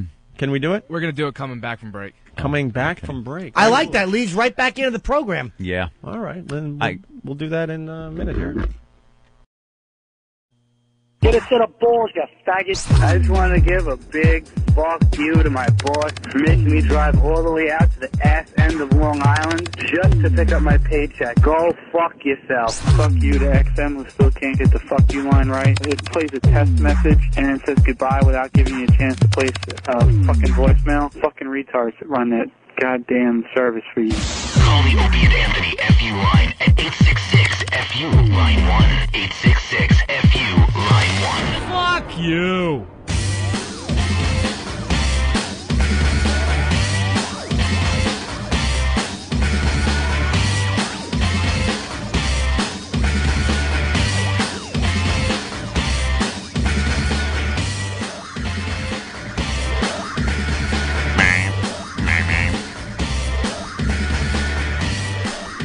You're checking out the Opie and Anthony show. Looks like the FU line is working. Nice Looks job, like guys. it is. All weekend long, that number will be displayed on your unit, your XM unit. Right. And then we'll go through all the FUs over the weekend, and we'll get some more on Monday, okay? All right. We have another girl on the line that wants to play Guess What's in My Pants. We kind of did this today. Let's see what this is all about. It's Susan in Georgia. Hey, Susan. Hey. What's going on? I'm driving and I'm listening to your show. I just recently got turned on to the Opie and Andy show. Opie and Andy, sure. Hadn't really, heard about you before till you were on XM. Okay. Which I'm a big fan now. Isn't it amazing that how much this would suck if it was Opie and Andy? It would be the It's worst. like 'cause what Opie the just- Mayberry show. and a lot of people like to abuse me for my name. Trust me, I know it stinks. But you can't change it now. I got You're- stuck with his name when I was 12, You're 11 sucked into maybe. it. Yeah. Wow, that's weird. How long have you been listening to the show? Since you started. Since we on started, XM. and On XM. you've heard Opie talk to Jimmy Norton, right? Uh-huh. And he goes, "Hey Jim," right? Uh-huh. And you've heard him talk to me. Uh-huh. And what does he call me when he's talking to me? Apple. Well, sometimes. Yeah, sometimes when he brings up dead dogs. Yeah. He calls me what? Anthony. Very There good. you go. Okay. So now, what would you assume the name of the show was? Let's see. Opie and Anthony. They say that one too. Some people do say that too. The Opie and Opie Anthony show. Right. Okay. Yeah. Opie and Anthony. All right, Susan, what do you like about the Anthony, show very so good. far? Okay, I have a question about what's in my pants. Oh, okay. A question, What okay. is the most popular shave, and what do you prefer? Wood floor. Very good. Yeah, well, wood floor, that's very good if the package looks good. Wood floor is clean shaven. Okay. Clean shaven, not a hair to be found down there. But that's only good if the goods are in good shape. Yeah, wood floor if you don't have a cleft or a dimple. Yeah. You see that? You know what you need? You need hair down there if it's going to camouflage a mess. Yeah. You know? Ew, But okay. if it's all nice and looks all purty, then we want to see it. So shave all that off. That's right. Okay. And the mohawk, that's very popular with strippers.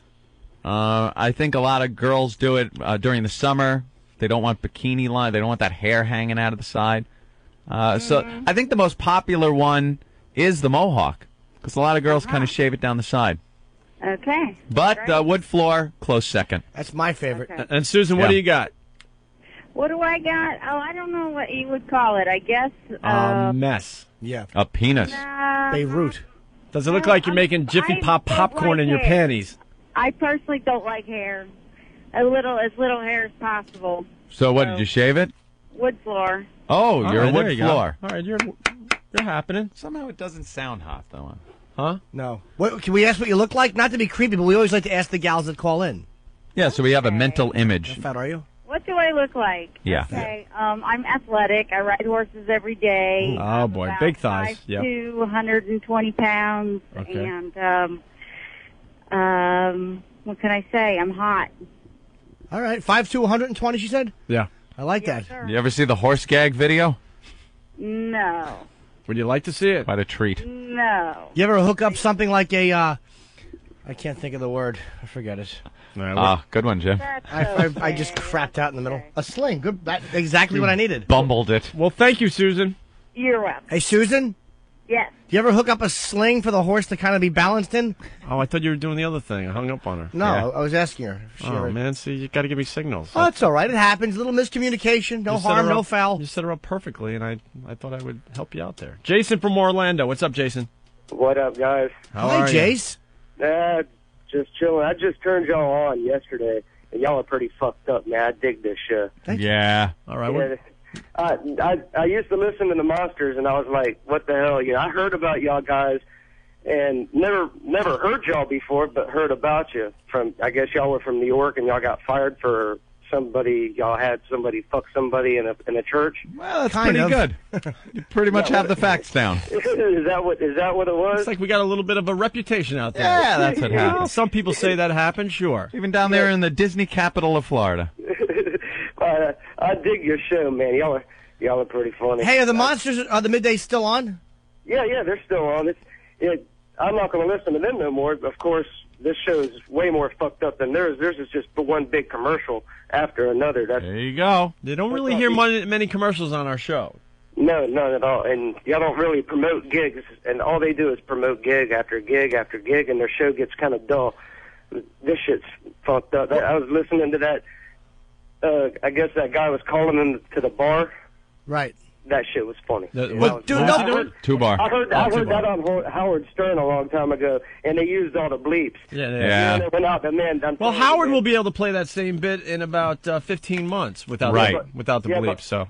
Dude, nobody wants to hear too many plugs. I mean, we're here to do a radio show. Do you think everybody out there cares that I'm going to be in Sacramento at the Punchline November 5th and 6th? Who gives a shit?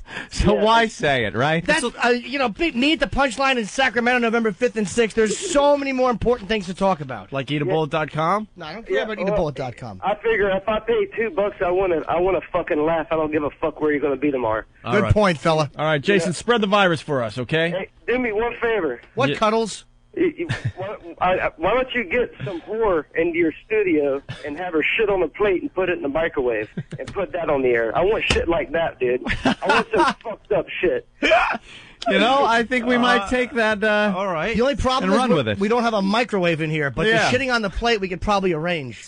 Do that, and then have her roll around in it and screaming donkey sausage. Shit like that, Make me laugh. Yeah, but sir, how many times has that been done? A chick with shit in a plate running around yelling donkey sausage. We want something different. Why do you want to hear that? I don't know, just some shit I ain't never heard before. This is a new wave of radio, man. Talk radio. This is XM radio. That's I want to true. Hear fucked up shit. I haven't heard that before. That's for right. sure.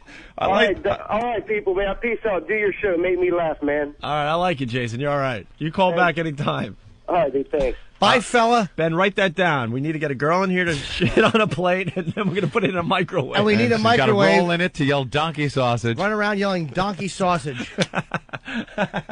That's great. That's got to be a promo. I have no idea what that's all about. I want that to happen.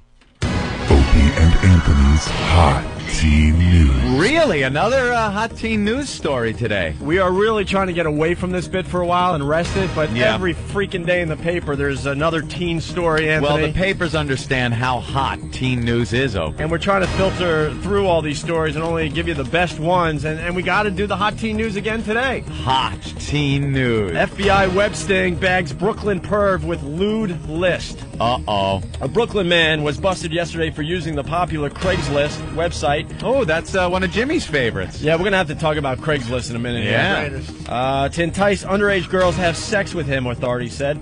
Gregory Swalis, 27, was arrested by FBI agents yesterday morning in front of a firehouse on Liberty Street where he allegedly expected to meet a 13-year-old girl. Oh, you That's idiot. a 13-year-old girl. We and could pay have her. saved him if he was listening to our show the other day. Yeah, he obviously doesn't have the XM Didn't satellite listen. radio. We saved a few guys from doing this same thing. To meet a 13-year-old girl and pay her $200 for sex, but the girl did not exist. Of course she didn't. She was an FBI agent who posed as the teen after reading Swellis's posting in the erotic services section of Craigslist.com. Any high school girls here is what he wrote. Any high school girls here? Well, 13-year-olds are in high school. How did he get roped into that? Well, you could get an 18-year-old high school girl. He started Be a little stupid, He but started a little high. He went, oh, is that what he did? Yeah, and then he writes, if you're a hot high school girl wanting to make a lot of extra cash, let me know. The posting read, please send a picture or description. Mm-hmm. This guy provided his email address. That allowed the FBI agent to track emails going to and from his office where he worked. The agent set up this thing on Wednesday by emailing him that she was a 13-year-old girl who needed help. Yeah. This guy answers, I prefer younger ones. He allegedly- Younger than high school? I think he was just making a statement because he found out this one was 13, so he's like, I prefer younger ones. Right. Okay. He wrote back. Nonetheless, this guy asked for a picture, and the agent sent one of an adolescent girl. Oh, boy. This guy then asked if his email companion was prepared to meet and asked how much the girl would charge for FS. Full service. Oh, full service. Okay. I'm learning, Jimmy. I'm learning. Yeah. And it says that web shorthand for full service or sexual intercourse. He offered $200.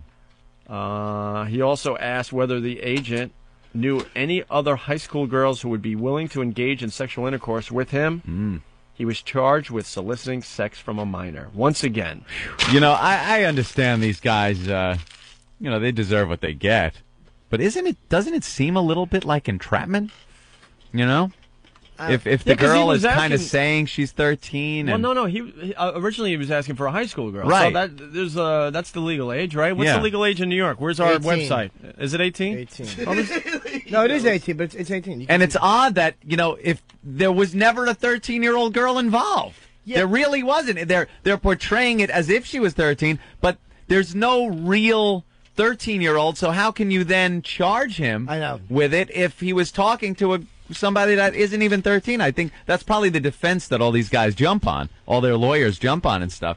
I understand the guy's, a predator and should be convicted to the fullest extent of the law, but it seems like there's a little loophole there. It is a tight little loophole. Yeah, he should be tight, wispy-haired loophole. He should be convicted of murder and furtherance of theft. Sir! Technically, there's no. It's like almost like on the internet they said that kiddie porn that isn't real kiddie porn. Like a lot of these guys will put like little kids' faces or they manipulate real pictures, and the Supreme Court said like that's not illegal, even though it looks like a naked. You take a little kid's head and put it on a regular girl's body or something. Yeah, there was some kind of a weird case like that the Supreme Court got. God, you know everything about this stuff. He certainly That does. scares the crap out He's got to of me. keep himself safe. But even though this should be illegal, though, That just seems like something that there's no 13-year-old girl involved. So where's the crime? it's there's, I guess, a certain intent Soliciting. if you're attempting. Yeah. He was attempting, He reaching doesn't out, know that. looking for a 13-year-old is the crime, I guess. Yeah. All right, let's say hi to Raquel. Raquel, That would be me. do you want to shit on a plate for us, and then run around saying what? Donkey sausage. Donkey sausage. Donkey sausage, Opie. We'll microwave it if you give us the proper amount of time. Nice. New Jim and Dean's donkey sauce. Raquel, can you do us a favor? Just run around your room really fast, just yelling donkey sausage, donkey sausage. I want to see if this has potential, this See what bit. it sounds like? Yeah. I could do that. Run around and say donkey sausage? Yell it, though. Yeah, yell it. And yell it all silly. Okay. Go ahead. All right, hold on 1 second. All right, this is what this guy in Orlando wants to hear. Okay. Donkey sausage! Donkey sausage! Donkey sausage! I like it. There might be something there. There's something oddly attractive about that. That kid wasn't whistling Dixie. Oh, you want to hear something really funny? All right. Is that I'm running around in my store, Radio Shack, and we're open, so there's customers in the store. Oh, my God. Oh. Well, you want to sell them donkey sausage. It's probably better than the rest of those shitty products.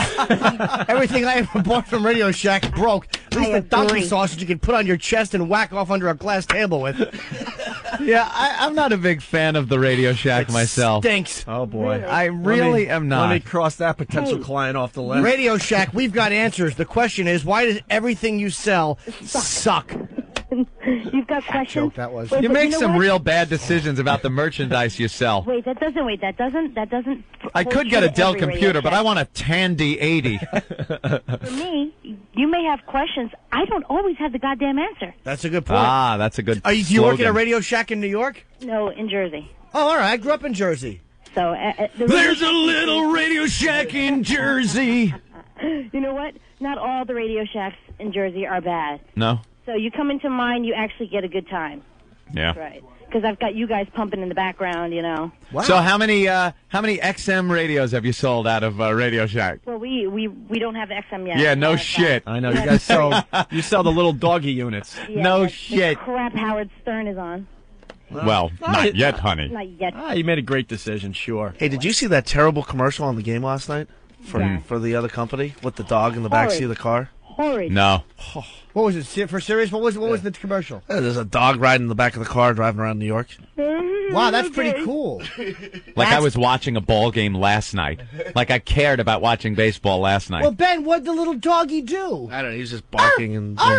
Oh, I get it. You know what the mistake Howard made? Thinking he's bigger than this whole satellite radio thing. He's just I am. not. When the consumer goes to the Best Buy in the Circuit City, they're going to make their decision on the choices, and it's not going to come down to one thing.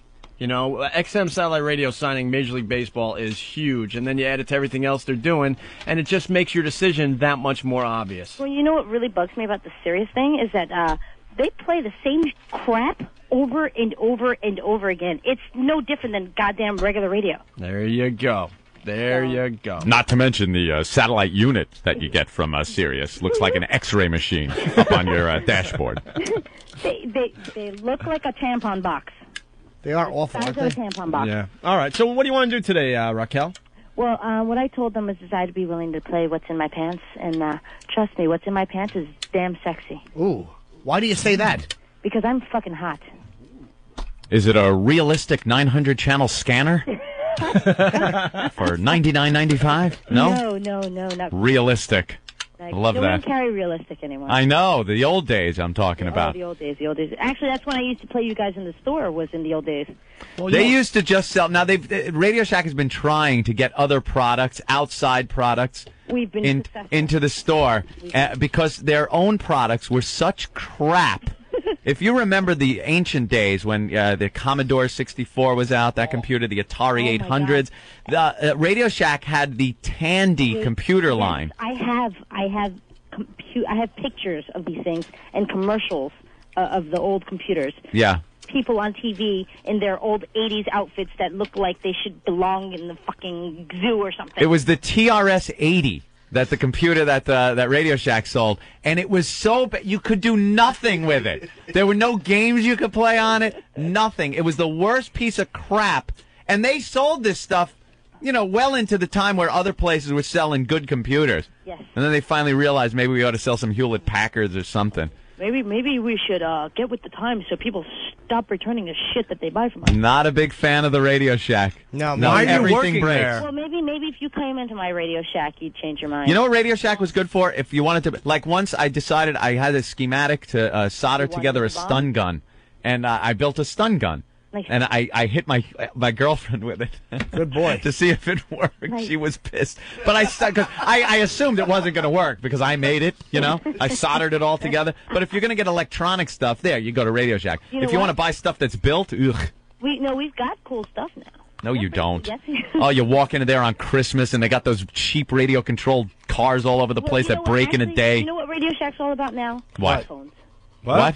Cell phones. Oh. That's where I buy my cell phone. You don't go to the place that sells cell phones. It's cheaper here. I'm sure it is. Are you a pretty girl? You're a pretty girl? I'm hot. I'm fucking gorgeous. What do you look like? I'm Puerto Rican. I like that. Yeah. There you go. What part of Jersey? North, south, or central? Central. Okay. Central. Don't want to give too much because guaranteed there's a couple of Radio Shack people listening right now. Yeah, no, understandable. Why are you working at Radio Shack? Because Why? it sounds like you don't like it. I fucking hate it here. But you know what? They pay very well. Why don't you become a stripper? I thought about that, actually. What's your measurements? Thought about it. 36, 26, 35, 36, about that. Wow, I'm evenly proportioned. I'm very, very, very, very Latinish, if you know what I mean. I like that. You have a nice big hiney? Yes, got a fat donkadunk. You got the J-Lo butt working? J-Lo? I look better than J-Lo. You ever date a finished Irish comedian? Who just put out another horrendous movie? I only date white boys. Really? I meant me, Ope. Oh. I thought you were talking about Ben. What? No. Benifer? No? Yeah. What? We usually get Ben and Jimmy confused. Ben Affleck, Ben yes. Affleck and Jim Norton usually get confused. He played Daredevil, and I put on tights. Yeah, well. So what do you want to do today? Like I said, you want to do what's in my pants? I'm sure you guys come up with some more, interesting games, so, you know. Well, at Radio Shack, can you do it with one of their great walkie-talkies? You want me to do walkie-talkie in my pants? There you go. So, but you're working. How are we going to pull this off? Because And we kind of played the game already. We don't like to beat bits into the ground, so I'm just going to throw it out there. Is there anything else you could do for us today? What do you want me to do? Give me something to do. I'm game. Masturbate? Masturbate. She's at the Radio Shack. Dude, right behind the counter. Right behind the counter? Yeah. I could do that. All right. Whoa. Let's see. So hot. And while you're doing it, tell us what the people are doing in the store. There's no one in that crappy store. What are you Nobody in kidding? the store yet? They know better. No, here's the question. When you're doing it, tell us what they're returning. Well, I'm taking back a $500 scanner. Yeah, I love how they ask you for too much information. They ask you for it, too. You want to buy friggin' batteries, name, address, social security number, phone number. Well, Go screw. Hey, Raquel, would you ever come into the studio? I would consider that. Would you really? Yes. How about the wiffle ball bat? That's what we were talking about or arguing about before. Oh, with our phone screener? Yes, with your phone Would you be up to doing the wiffle ball bat challenge? He was asking me if I would take one for the team. I was like, I'd consider it. Off the air, would you give him your information, what store you're at, but off the air? Yeah, I would do it off the air. I could do that. Oh. But Jimmy needs to buy something. No, I'm not going to drive to New Brunswick. Do you have a fella? What's that? Do you have a fella? It's going to be like last summer. You're going to go to Radio Shack and buy $100 worth of fucking batteries. All right, on. That's our initiative now, is the batteries. All right, is there anything you could use around there? Sell more batteries. Yeah, maybe she could use some batteries. I love her. Yeah. What do you want to use to pleasure yourself? What can I use to pleasure myself? Mm-hmm. There's a plethora of things I could use here. Cheap organizers that you're trying to sell as a Palm Pilot. Take a product off the shelf, do your thing, and then put it back on the shelf. The executive stress reliever that makes little sound effects when you push the buttons. What do you got? The cordless soldering tool. Well, you don't want to plug that in. It's called Fusion. All right, you want to use that on yourself? Sure. Yeah, give that a try. She's great. All right, is the doors locked? Yes. Okay. We're not open yet. When do you open? 10? 10 o'clock. 10 o'clock, all right. 10 o'clock. All right, you got to explain what's going on because this is radio. It is. It's XM. All right, so you're taking off your jeans or what? I'm taking off my skirt. Hey, what's your success rate trying to sell off those stupid guarantees, those year warranties on items? I love that. You buy a piece of crap for $10 over there. I'm buying it like a cordless phone for like $25 at Radio Shack. Would you like to buy the year warranty? Because the one that comes with it really stinks. Okay, so you need to buy this for 3 years. If it breaks, I'll throw it through your window and buy another one. Well, considering that I'm very, very attractive female, there are very, very, very few men that say no to me. Aren't those warranties a bunch of crap? Jimmy's really stop rubbing your you-know-what. Oh, look at him. He's leaning against the console. And he's rocking back and forth. Pushing. You're turning me on very much. Of course. Me or her? What, both. What's that, Raquel? Sorry. Am I turning you on, Jim? I have to be honest. You really are. Nice. All right, so the skirt's off? Yes. All right, what kind of panties you wearing? I'm not wearing any. Oh, hey, look at that. Thigh highs. And you got the wood floor working? Yes. Of course you do. There it is. Of course. And you have thigh highs on? Yes. Oh, my God. Wow. Okay, and what do you got in your hand? I've got a very interesting tool in my hand. What is it? It is a tool. It's the soldering thing? A soldering tool. All right. Well, we'll just kind of sit back and rub away and listen to Raquel. Mm. And don't forget the grand finale. Mm-hmm. You got to shit on a plate. All right, here we go. That's not happening. All right. That's what makes it really funny. Real hot girl does that after this. Yeah. Yeah, that would be funny. And then runs around Radio Shack. Actually, I've got some porn somewhere on my computer. If she shit at Radio Shack, she wouldn't be able to tell the difference between that or the items that are around her for sale. Hey, can I buy this? What is it? God, I pray XM isn't making another deal. They're not. Jesus. They're not. Actually, they are. We are in a deal with them, but... I love Radio Shack. I do, It's one of too. the Man, best Radio stores. Shack could be the best company ever. Actually, before Christmas, we shall be selling XM units. Oh, Jesus. Thanks. Thank God. Oh, Thanks, no. Anthony. All right, so then when you start selling them, we'll talk the store up. There you go. I appreciate that. Okay, so tell us what's going on. All right. Well, right now I'm ever so gently rubbing myself, and I'm starting to get a little turned on. What are you thinking about? I'm thinking about watching you whackbags jerk yourselves off in front of me. Oh, I'd love to do that. Oh, we're doing that now, though. Sure. I didn't know you could see that. All right. Nice. Yeah, just men hanging out in the studio, Yeah. helping each other out. Circle jerk, huh? Do you like when a guy does that in front of you? It's a little arousing, yes. It's a little arousing. I'm not the typical female, so, you know. Okay. How's it going down there? Oh, it's going good. It's going well. Yeah. Very well. Mm-hmm. Mm-hmm. Oh, yeah. Oh, yeah. Oh, yeah. Are you sitting or standing? Oh, I'm sitting. With your legs up? Oh, yeah. I'm flexible. Juicy thighs. Counter. I'm flexible. On those crowded Radio Shack counters. You don't know where to put your merchandise down while they ring it up. Because there's so much shit Because on there's the just counter. crap all over the counter. Hey. Oh, sorry. Leaving little dime prints all over the warranties. like a bingo marker. Can I help you with A something? brown sir? bingo marker. Oh. How can I help you? Oh. Can I help you? Oh, can you help me? Please. Yes, I'd like to return this phone. It Help didn't work me help you. when I brought it home. Oh, yeah, help me help you. Yeah. All right, let's go. Jerry Maguire moment there. Are you a little damp, if I could ask? Am I what? A little bit damp? I'm a lot damp. Really? Can we hear that? Yeah, that's what I'm exactly. Yeah. You want to hear it? Like your fingers, yeah. By the phone, put the phone down there and kind of... Okay, hold on a second. It's a little more tricky. Good. You know, using one of these crappy cordless phones. Good girl. Hold on a second.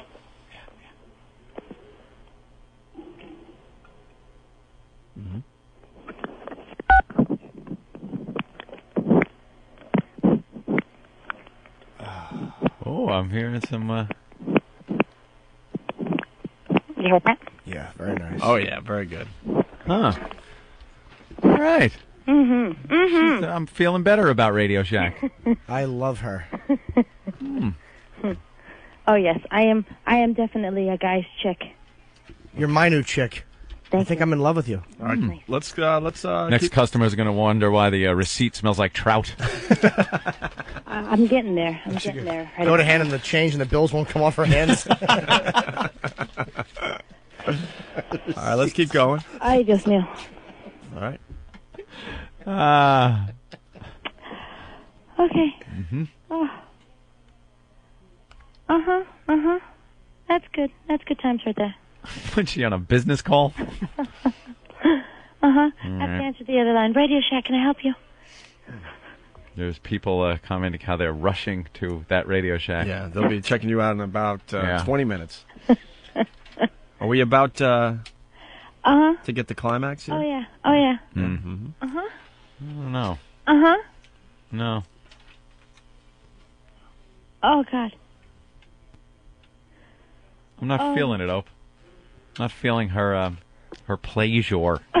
I do think she's touching herself. Yeah, but I think it's too many distractions. I don't think you'll be able to orgasm for real now just because of the distractions, but I do think that you're touching yourself, Yeah. and I do think you have on a little skirt You don't with thigh understand. highs. I'm very, very sensitive. It does not take much for me at all. Do you have a large clitoris or a small one? I have a large clitoris. Ah. All right, then Norton's going to pass out. Jimmy loves that. Uh-huh. The blood just left his head. I love it. Does it look like a midget's thumb? Definitely look like a Or Voss's thumb. Should we give her, Same like, thing? Can you do it in 30 seconds, you think? Oh, yeah, definitely. Forget it. I get touched down there, and I'm about to come. All right, let's hear it. And you got 30 seconds. Go ahead. We'll be quiet. All right. Give that thing a workout. Here we go. Now. Go.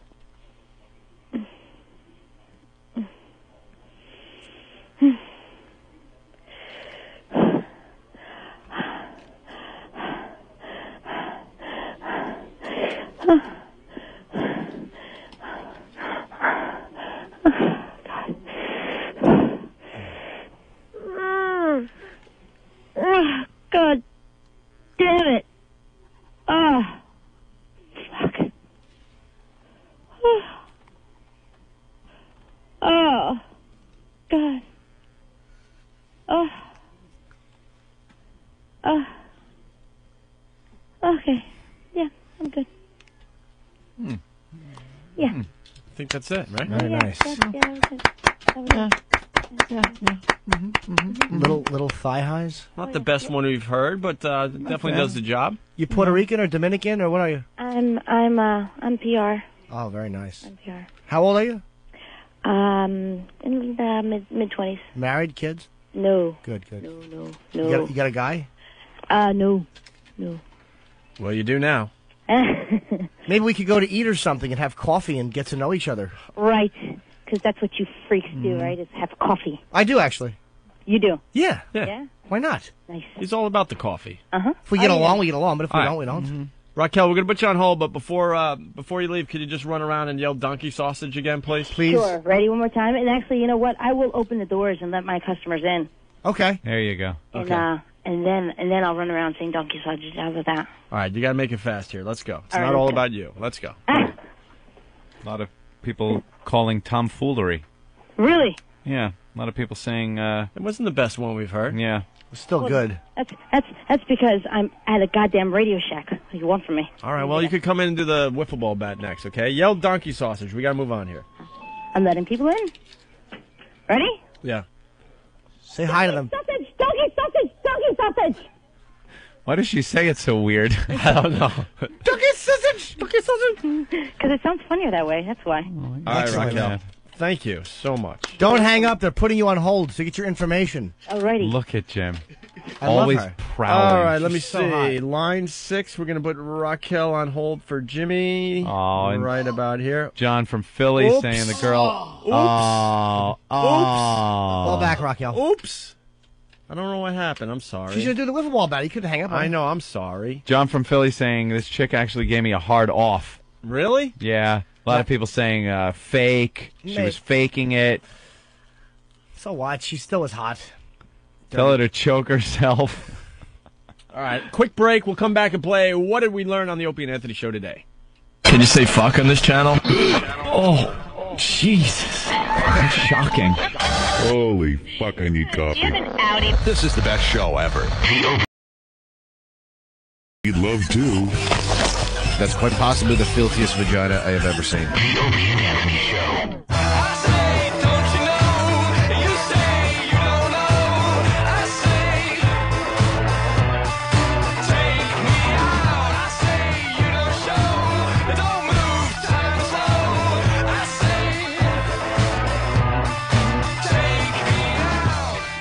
All right, it's the Opie and Anthony Show.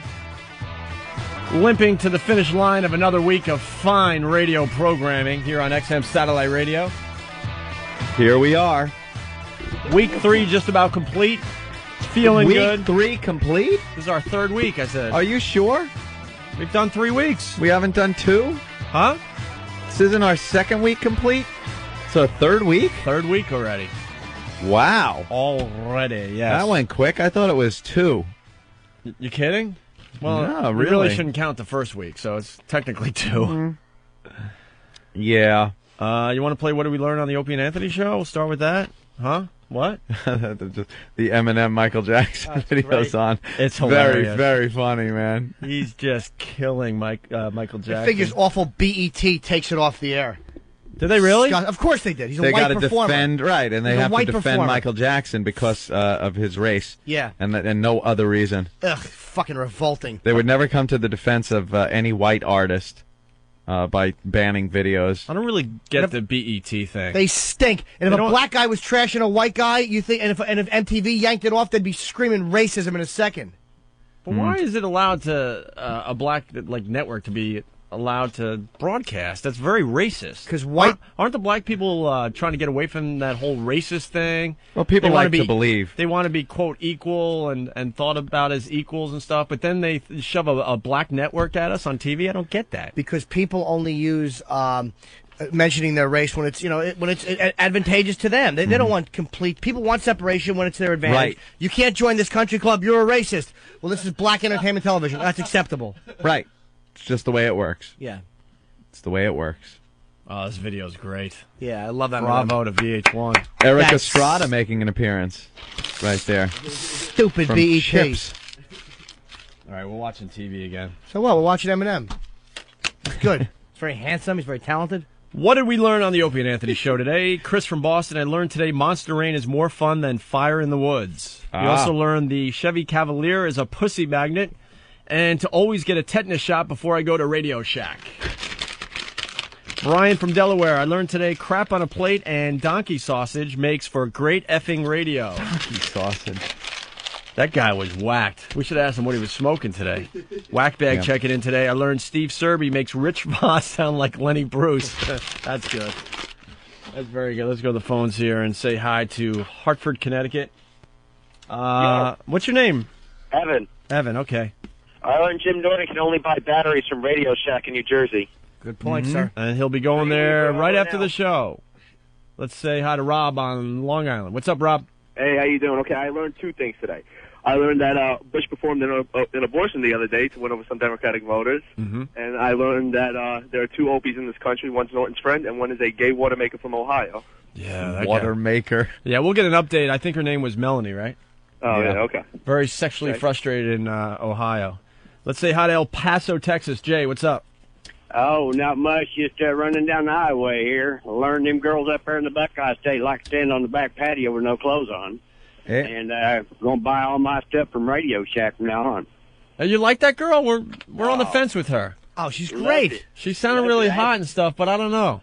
Had to crank up the radio so I could hear her, but well, I'll tell you what, made a believer out of me. She ran around her store where she works yelling donkey sausage, and Well, she's that willing was- to do the wiffle ball bat. What do you want from that poor No, girl? we're talking about the whole orgasm Yeah, thing. her orgasm was a little, all over you the know. place. I'll and- agree, Yeah. but I'll bet you if she was alone and could do it, she wanted to please the show, but I'll bet you if she was alone, she would have done it. All right. well- And not at work. Okay, let's say hi to Steve in PA. Hey, Steve. Hey, guys. Hey. Hey, today I learned that a plate of hot steamy shit is more better than Radio Shack. Okay. Hey, Jimmy. Not going to work, fella, ever. I'm too good. He gets all mad. Bye, fella. Doughboy from whackbag.com. I learned we need a politician in a top hat to tell us that we're going to hold down the colors. Gee. I think it's supposed to be hose, but it does say hold. Henchman from Brooklyn. Today I learned wood floor is the best style if there's not a cleft or a dimple. F Sirius. And he's one of the Whackbag members. Today I learned a good clit is about the size of Voss's thumb. Hey, that's good. Another one from Henchman from Brooklyn. Today I learned Stern's daughter has a wide ass and big, fat, juicy Jewish tits. Yes.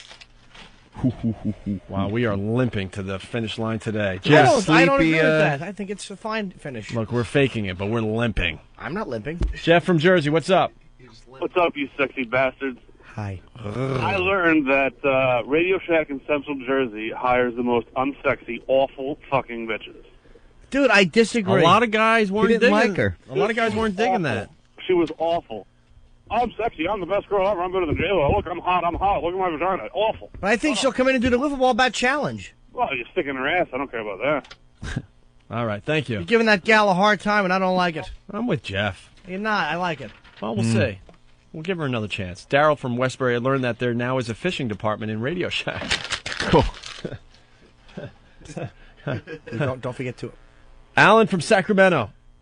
Yeah, I learned today that Philadelphia is a diet plan. Donkey sausage, always funny, and I can see Jim Norton November 5th and 6th at the Punchline in Sacramento. Good boy. Wow, look at him go. Bravo. Nice plug. Tennessee James checking in. What's up, James? I learned that Frenchie is the only one that I know of that can take 2 fists in the ass, and he's probably taking it by a great big Hitler Youth guy. Wasn't that like yesterday's show or something? It certainly was. Okay. They're in a Are different we on a time delay? I think they're in a different time zone over there. We are. All right. Thanks, James. See ya. He just liked that from the other day, I think. Yeah. Tennessee. Gabe from California. What's up, Gabe? How you doing? Pretty good. I learned that Bill O'Reilly should come on the show and do the wiffle ball bat challenge. Well, we have heard stories of vibrators in the ass. That guy hasn't missed a vibrator since the 8th grade picnic. They are really trying to undermine that girl's credibility, the one that's bringing the case against Bill O'Reilly for the sexual harassment. She's $100,000 in debt, they said, but like $65,000 of that is student loans. So who didn't? You had a lot of student loans out, didn't you? Ridiculous. And then another, I think, $30,000 in credit card debt, which I was pretty close to that too. It's not like you're in a few $1 million debt, ready to lose your business. So they're claiming that's why she's doing this? Yeah, that was her motive. And some people actually hinting that there might be some kind of settlement talks in the works. Yeah. And what is this? The Inquirer is reporting that sex claims forced O'Reilly to attempt deal with accuser. 2 more women may come forward. So both sides have their stories. I was saying I think women are going to come forward with this one because even if it's true or not true, people see an opportunity to make some cash. So you'll probably see more women coming out with more fun stories about Bill O'Reilly. How much time do we have? What's that? 4 minutes. That's plenty of time. 4 minutes to self-destruct. I got a track from Demand World we're going to play, and then we're going to wrap up Wow. the show. Oh, yeah, dude. What do you got? We're dying. We're not going to make believe we're not today. We are dying a slow death. Remember Publishers Clearinghouse, Anthony? This girl called our radio show thinking she was calling Publishers Clearinghouse, thought she won a huge, huge prize. And yes, I do. It went horribly wrong. Hello? Yes, I'm calling. Is this? Yes, it is. What can we do for you today? Yes, I just got a call. Yes. And he gave me my claim number. Uh-huh. Because I won a prize. Yes, you did. What claim number did you get? 654. 654. 321. 321. 6J. 6J? Yes. Ooh. Pretty excited, are you? Yeah. Yeah. You ever win anything before? Never won anything. Hold on, please. Oh, okay. Dude, tell her she won a European vacation. Hello? Hello? That is coming up as a European vacation. A European vacation? Yeah. He had told me something like $10,000. I wish I were you, as a matter of fact, because it's a European vacation for your family plus $10,000 in spending money. Oh, my God. Oh, my God. Oh, my God. Are you psyched? Yeah. I'm like shaking. This is, oh, my God. Wow. Oh, my God. Wow. Hold on. Okay. We have our supervisor here. Okay. He's going to need, I guess, some information, maybe. Hold on. Hi, ma'am. Yes? Hi, this is John Huber, Bill's supervisor. Can I have that number once again, please? We got to verify that you are, in fact, the winner. Yes, it's 654 321 6J. 6J? Oh, Yes. I thought you said A, John. You thought... I thought it was an A. It's 6J? It's 6J as in jump. All right, we got some good news and bad news. You're still the winner, Okay. but your prize is a set of steak knives. A set of steak knives? Yes, the European vacation for you and your family, and the $10,000 spending money is for 6A. Oh. And you'll have to pay for the shipping on the steak knives. Oh, all and right. that's $19.95. Okay. Would you like to... No, thank you. Oh. Okay. That's okay. That's fine. Okay. Well, thank you anyway. Okay. Oh, that was way too painful, that man. poor girl. Yeah, that poor girl, huh, Yeah. Anthony? That's from our Demented World CD. Mm-hmm. All right, we're just about out of here. Hey, Ben, what's on the show next week? What could people look forward to next week? I know we're doing lesbian for a day. Mm-hmm. We're gonna break that in on the new show here. That was always fun. Girls that have a lesbian fantasy. They've only fantasized about being with other women. Come in here, and we hook them up with other girls with the same interests. And before you know it, they're on a couch going at each other. And I believe that's going to happen next week. What else, Ben? We're making dreams come true. Steve-O is coming in on Wednesday. Oh, our old pal Steve-O. From Jackass and that new show, which is so funny, where he's out with, what's his name? The other guy? Chris, right? Yeah, Chris. Yeah. Yeah, Wild Pontus Boys. or whatever. Right. And they go Wild out Boys. into various countries with animals and get injured. It's a hysterical show, man. Gonna have some audio from Boston this weekend. We got Dat players running around Fenway. Oh, good. We got Lenny Clark's gonna call in and talk about the Sox. Okay. And are they going to ban the alcohol in Boston or not? Mayor Menino will not get reelected if they do that. I No, guarantee that. they have to. A girl's dead. They're going to ban alcohol during the World Series in the bars. Alcohol in He will Boston not- during you the World watch. Series. It's impossible. You watch. No way. You watch. They will riot if they don't have their beer. I know. Don't you understand? It'll be worse if they don't give them their beer. They're not going to ban alcohol. Can't believe we gotta in watch the Boston. Sox sober. I want to be fucking sober. All right, we're out of here. Have a